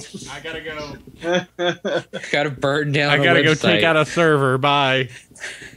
However, they're missing the last episode of Answer Podcast, episode 24, as well as the first one. Please send those episodes to them. I want to listen to them, please. I really want to hear them. I beg yo. That is all. Good luck with Audio Stratos or whatever the thing is that you're doing, Andrew. Yeah, supposedly my stuff is on that site. It's one of those things where it's like, those files don't exist anymore. I can pretty much guarantee it that they don't. They were on like 5 hard drives ago. Yes. Or something like that. I would not even know where to find them if I even had an idea where to find them. And you wanted to delve back into that realm. Yeah. If you are interested, the shows I did before are called Clawcast and Anthropodcast. Clawcast was mine with a bunch of friends that was pretty good. Anthropodcast was mainly me, and it was kind of bad. And it was also during a period where I had no job and kind of had a crummy part of my life. And right? I was part of all of them. Well, And now Starry's upset with me, so it's even worse. Yeah, Starry's mad because you called her part of your life crummy. Well, no, but Star. It was simply... You're in the doghouse now, yeah, I see. I was just saying this was like... So these episodes are really, really old. We're probably talking about stuff that is ages past. Not to say that there wouldn't be some value in them, but, you know, there's also the entire fact that everything I'm talking about in Anthropodcast was like, I can't get a job because it is the beginning of the recession, and... boy, I sure am locked here in this house, and I can't leave because I don't have any money. So it was, you know. And Georgia sure is ass. Oh, God. At least where I was, there was nothing. It's like I could go work at a bank as a teller, making nothing. So, yeah. So, things got better. Yep. Okay. So, Featherbrob. All right. Hey, AC, Shep, and whoever else you might have on this week. DJ Lunar here. I recently went to my local comic shop and bought a starter deck, several booster packs, card sleeves, and a deck box for the MLP CCG. The owner of the shop just recently started selling the Pony Comics, cards, and now MLP t-shirts. He seemed kind of thrown off by the whole thing, being an older gentleman, but I guess Brony money spends just like the normal stuff. Yep. Anyways, I can't help but feel like I jumped a little too wholeheartedly into the whole thing, having never played it before. Altogether, I dropped like $45 on it. I often think to myself, that's it? That's all? Oh, $45! Oh, you casual. Okay. AC beat me to it. I often think to myself that it's a little silly that Brony seemed to be willing to buy a pony anything, although I didn't expect to fall victim to it myself. I guess it will all have to do with how much I enjoy the game. You're broken, dude. Either way, love the show, love you guys, and I really enjoyed the tabletop. Oh! P.S.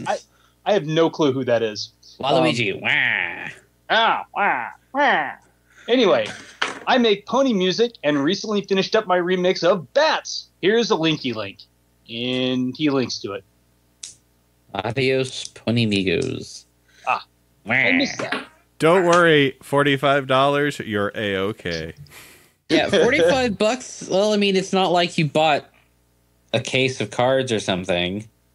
It's not like, let's see, how many? 1, 2, 3, 4, 5, let's see, 6. It's not like I have 6 different versions of Twilight Sparkle right there. Not like you're sitting in a house where you can look up and see easily 200 ponies looking down at you at any one time. Something like that. Yeah.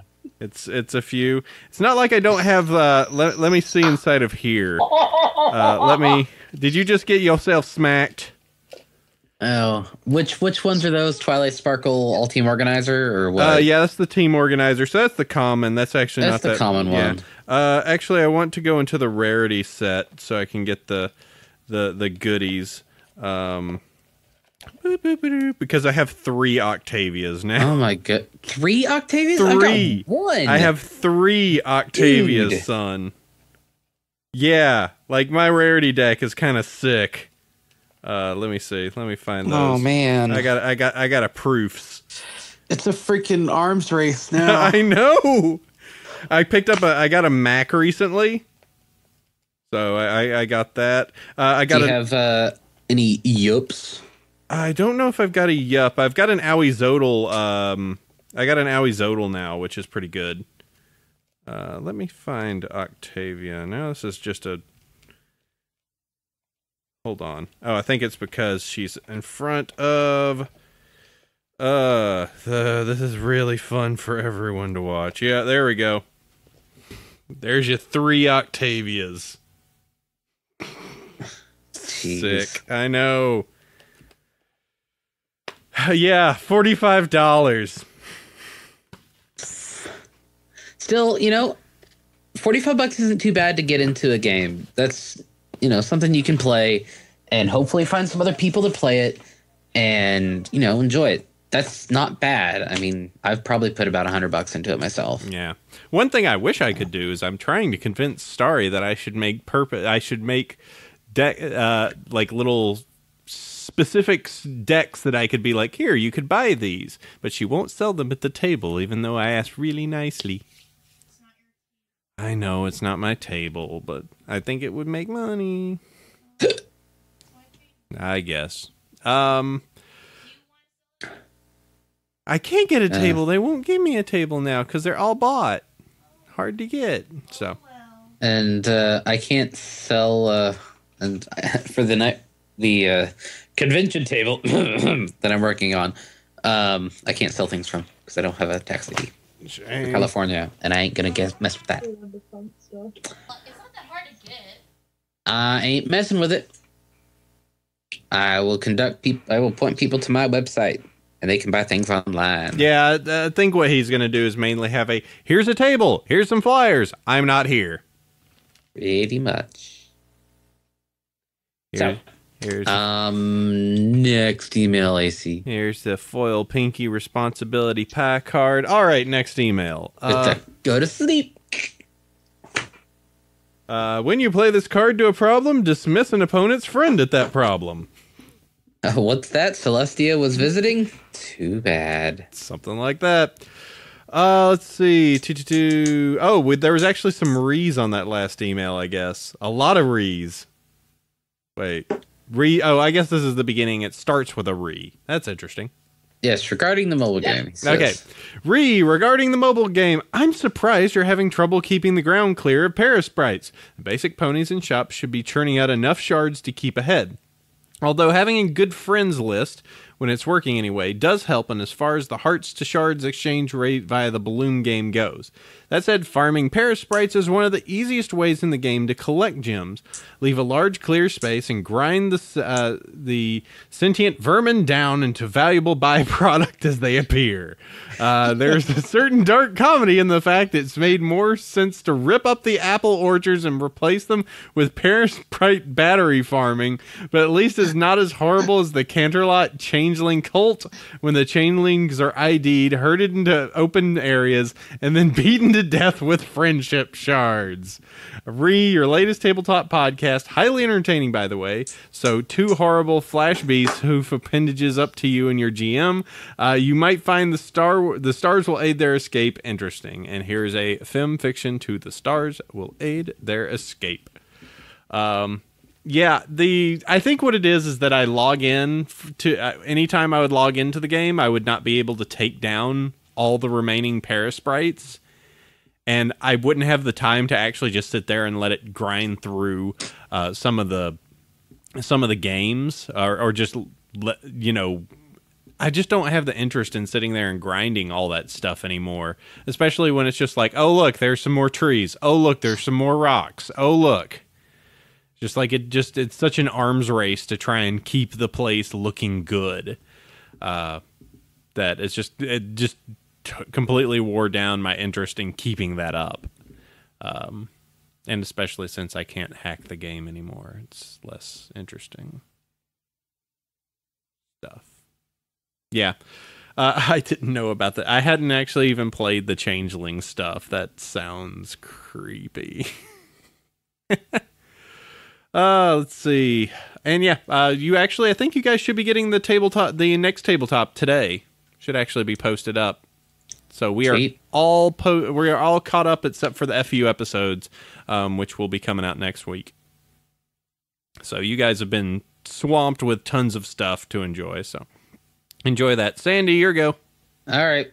Hi, AC, Sandy, Starry, and assorted guests. I got into Legends of Equestria demo weekend after many login attempts. They definitely got their server stress tested. I rolled a Pegasus and checked out Cloudsdale and Canterlot, both of which looked great. Flying was fun, though if you were in Cloudsdale and flew outside of it or touched a rainbow, you went into terrified Fluttershy mode, meaning your wings immediately folded shut and wouldn't reopen, leaving you to plummet to your doom. Good to know. It's great to have Derpy back in the show, and it's interesting to see the ways they're avoiding having her speak or be referenced by name, though I'm wondering that they are increasingly having Spitfire... descend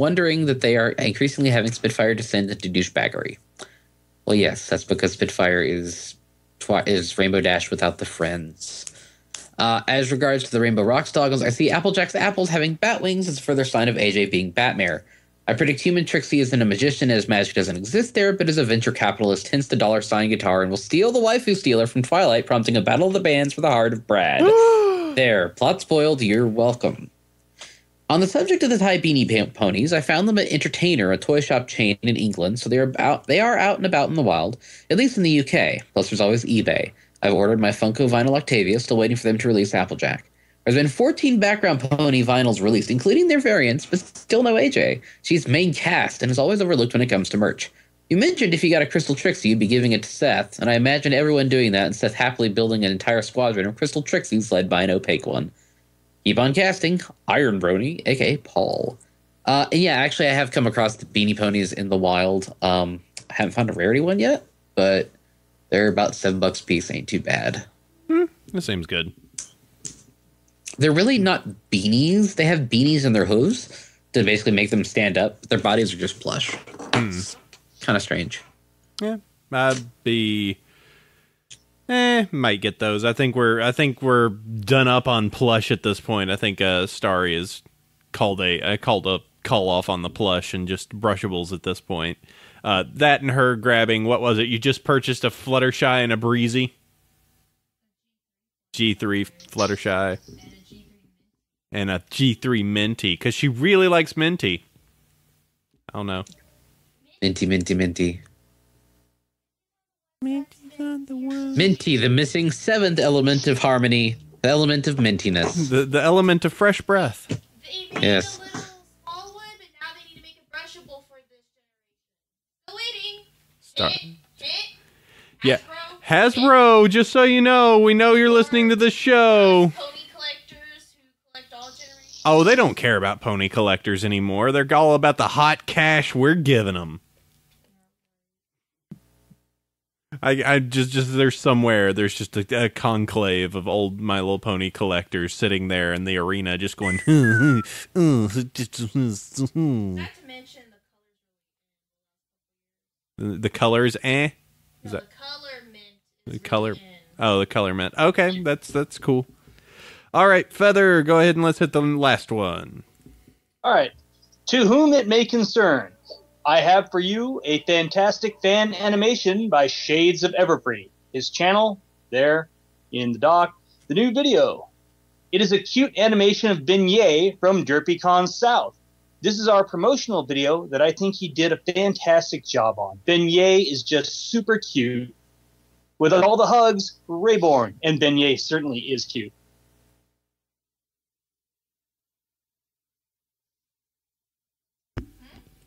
Oh. Hey, look at that. All right, let's see.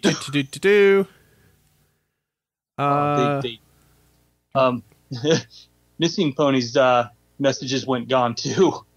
Whoops. Oh. Everyone gets deleted. Well,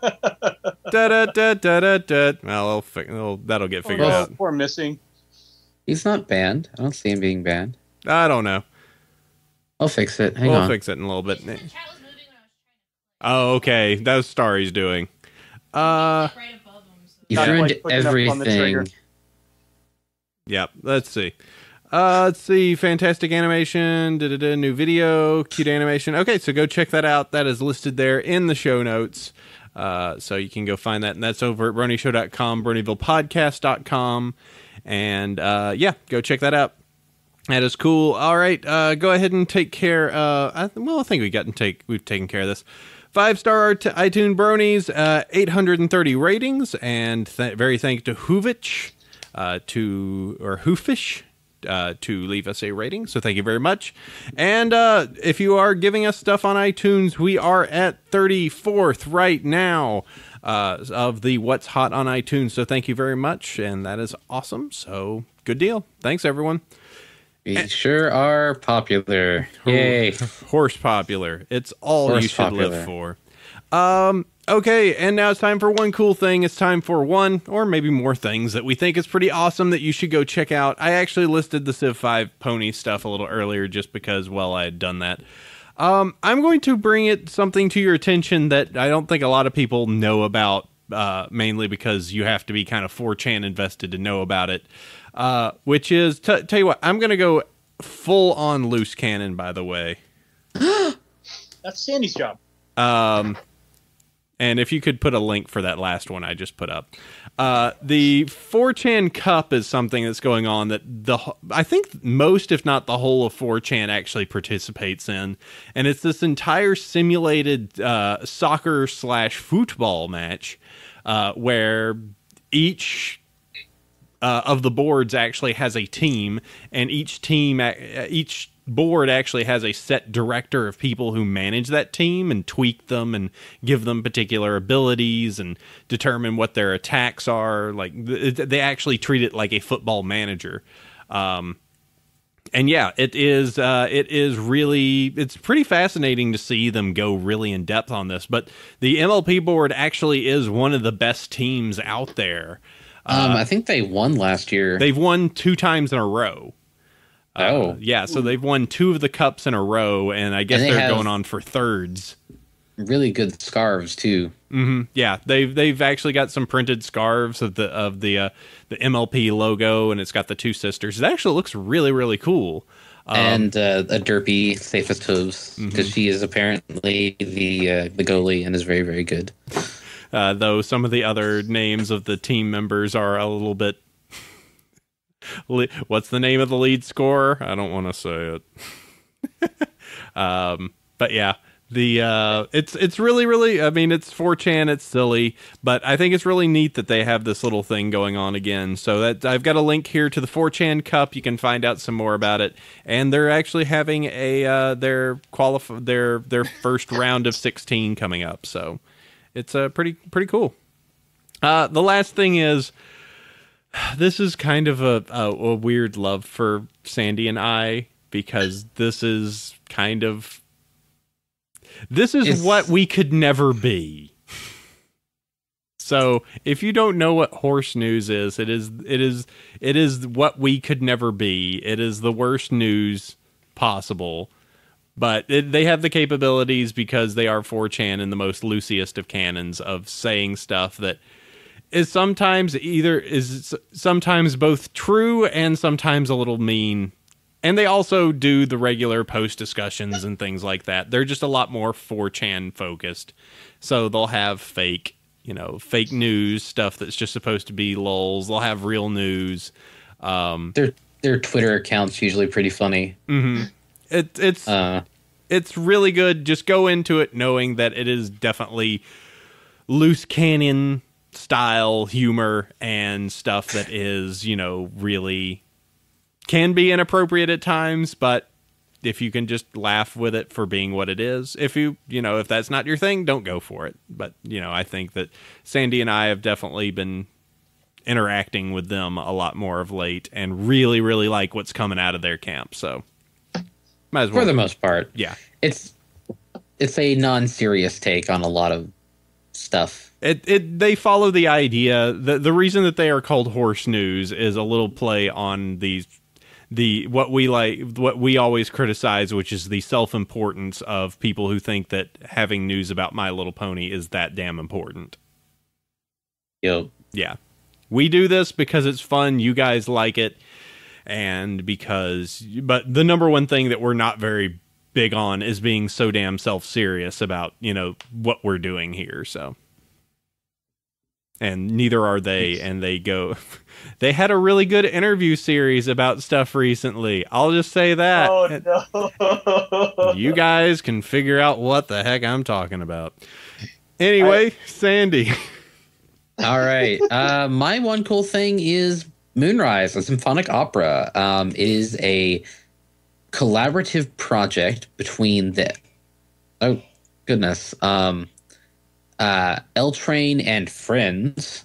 It is a 7-song, 25.5-minute, or actually 25 minute, 47 seconds long symphonic metal track. Basically, it is this big long album that just goes one song into the next, and it's really good. I mean, yeah, it's Pony, so people are like, okay, well, it'll get people will get it because it's just Pony, but no, it's really good on its own technical merits. I mean, yeah, it's obviously a fan production. It's not going to have the same kind of fidelity and singing that some other actual symphonic metal bands might have, but it's really good and really enjoyable. And for a fan production, this is actually something that I totally dropped $10 on. $10 for a 30-minute sound is kind of unheard of on my end, but it's worth it. I really liked it. And it's up to 23,972 views as of this recording. So, I mean, it's getting some recognition.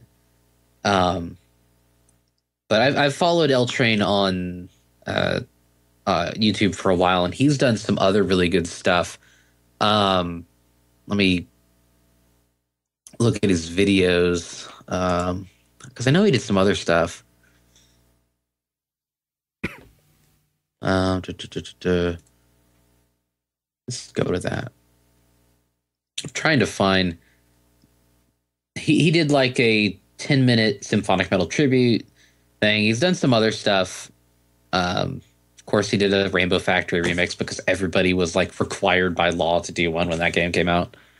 But yeah, he's done a lot of good stuff, and this Moonrise is just kick-ass. You should drop some money his way and buy it, or at least give it a listen. All right, check that out. And let's see, Feather Prop, what do you got? Oh, I didn't. I haven't looked at much stuff recently, so I just threw up something really cute from the Rainbow Falls episode that Helicity drew up. Cloud Splitter and what's her name, hugging, and it's just cute. That's one thing. It made me go, "Aw," when she did it. I wasn't home when she did it, so I got to see it online. But that's it. That's all I got. Oh, look at all them feels. Snuggly.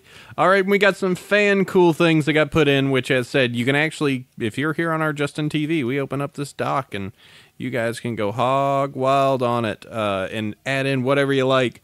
Let's see. Oh boy, here we go. Having Pink Fun Pony Loves Fun. Let's see, what do they have? It's a PMV. All sorts of. Wonder if this was compiled.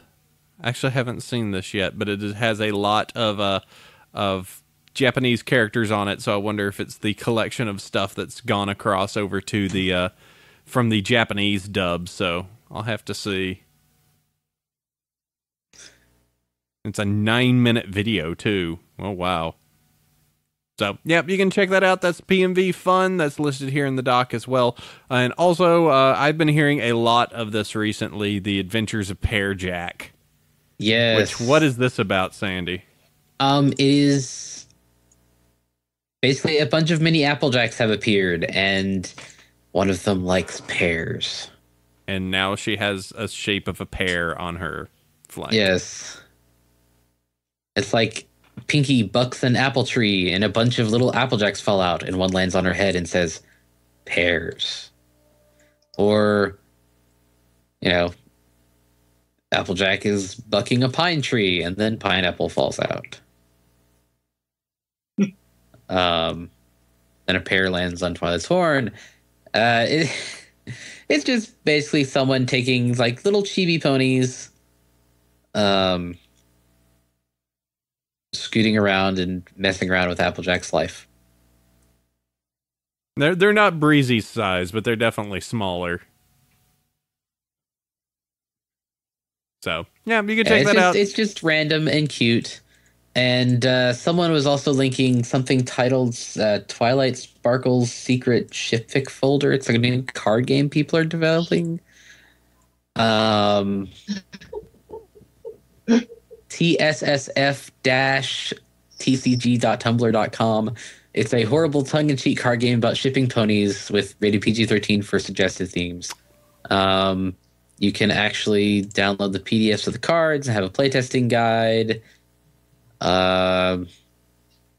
There's both a PG-13 and PG version of the game. I'm just going to grab the torrent, because why not? I guess. Someone put in here coloring with Sweetie Belle, but I can't click the link. That's because it went up here. Things are getting edited. Everything's changing. What? Oh, man. People are adding things in. It's too wild. It's chaos. Anarchy. It's like members of the Ghostbusters dying and coming back to life. I don't know what's going on anymore. Oh, man. That was the weirdest thing. Like the two days where it's like, "Aw, he's dead. Aw, shoot." And it's like, no, that was a hoax. It's like, wow, that's the best they've done so far.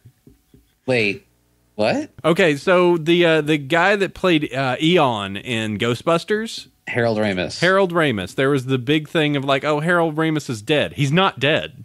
He's not actually dead. He's not actually dead. What the heck? It's just because people love to throw hoaxes. He's not actually dead. I actually felt sad about that. I was like, oh, I liked him. Damn you, Harold Ramis! Why didn't you die? Also, for some reason, the cursors are all weird on our dock now. Somebody broke something. Wasn't me. I'm not even in the dock. I'm gonna blame you anyway, Starry. Damn it!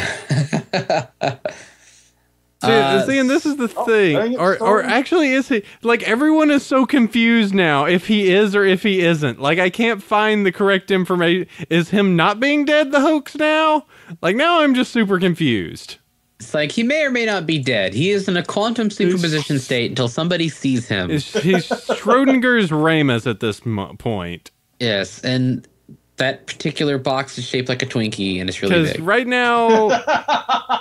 Okay, let's see. Wikipedia lists him as dead. But that could easily be edited. Let's see. 3 days ago, New York Times... Milwaukee Sentinel. I don't know. I'm so confused now. Has anyone thought to simply call his agent and ask? Sure, let me get him up on the phone. Hello? Oh, okay. Hello, how's it going? And then you find out he's dead. He's like, "Are you fucking serious? You really gonna ask me that?" But now if he actually is dead, now I feel like a jerk. That's what I'm saying. I know. Now he's going to haunt me, and we're going to have to call the Ghostbusters on him. I don't know things. Then his ghost will show up with the cannon and everything. What's he gonna do? Point at it himself? Oh no, it's just gonna have to hang out with Slimer now. Ghost suicide? Is that where we're at now? Hope you like Skak. So, all right. Well, that takes care of that. Thank you all for joining us on this show. People are adding more things. You can check those out, but we're gonna move forward.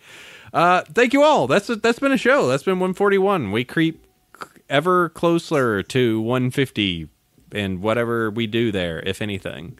But yeah, sure. Thanks everyone. It's cool to have you. Hey, Thanks, Sandy. guys. Hey, Sandy. Thanks for having you. Yo, count on me. Yeah, good having you, Feather. Hey, fun to be on. Good to have you. And yeah, as again, thanks to all you guys showing up and not being meanies in the chat room like one person. Yeah. So we'll do next week is another FU. Then we will do another pony episode talking about some mess of other horse. Next week, who knows? If you guys got ideas of what you'd like us to cover, we can totally do that. And we can talk about it in the chat or do whatever. But let's do the run through. BronyShow.com, BronyvillePodcast.com. You can email us over at Bronyville@gmail.com. Join us roughly every Saturday, noon Pacific at justin.tv/BronyvillePodcast. iTunes reviews. I love them. So go ahead and leave them no matter if it's on the U.S. store, Canadian, or whatever. Please leave us an iTunes reviews. You can listen to the show on Celestia Radio every Tuesday, 3 p.m. Pacific, 6 p.m. Eastern, 11 p.m. UTC, and we're also on that Ponyville Live thing. I'm not sure what time. Twitter, I am at Bronyville. Mine's at Sandy. Meetup groups, I'm part of the Bronies of Northern California. And I'm the evil dictator in charge of Brony's North Texas. And conventions. We are going to be attending BabsCon coming up in 9 weeks. Well, not 9 weeks, but 7 weeks. 7 weeks. So they get to sit there right at the precipice of like the end of the season. They peek over. Actually, if what we say is correct, then there will be 2 weeks after that con, and then it's the summer. So. Summer is coming. And conventions, we're doing the BabsCon, and also there's that other Texas one, I guess. Yep, it's coming. Nightmare Nights, someday. Electric Scootaloo. Electric. All right, and that takes care of episode 141. Thank you all very, very much for joining us.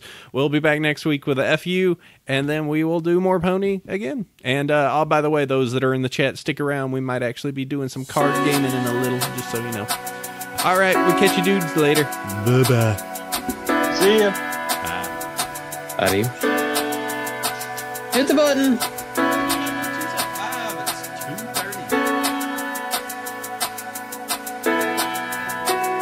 The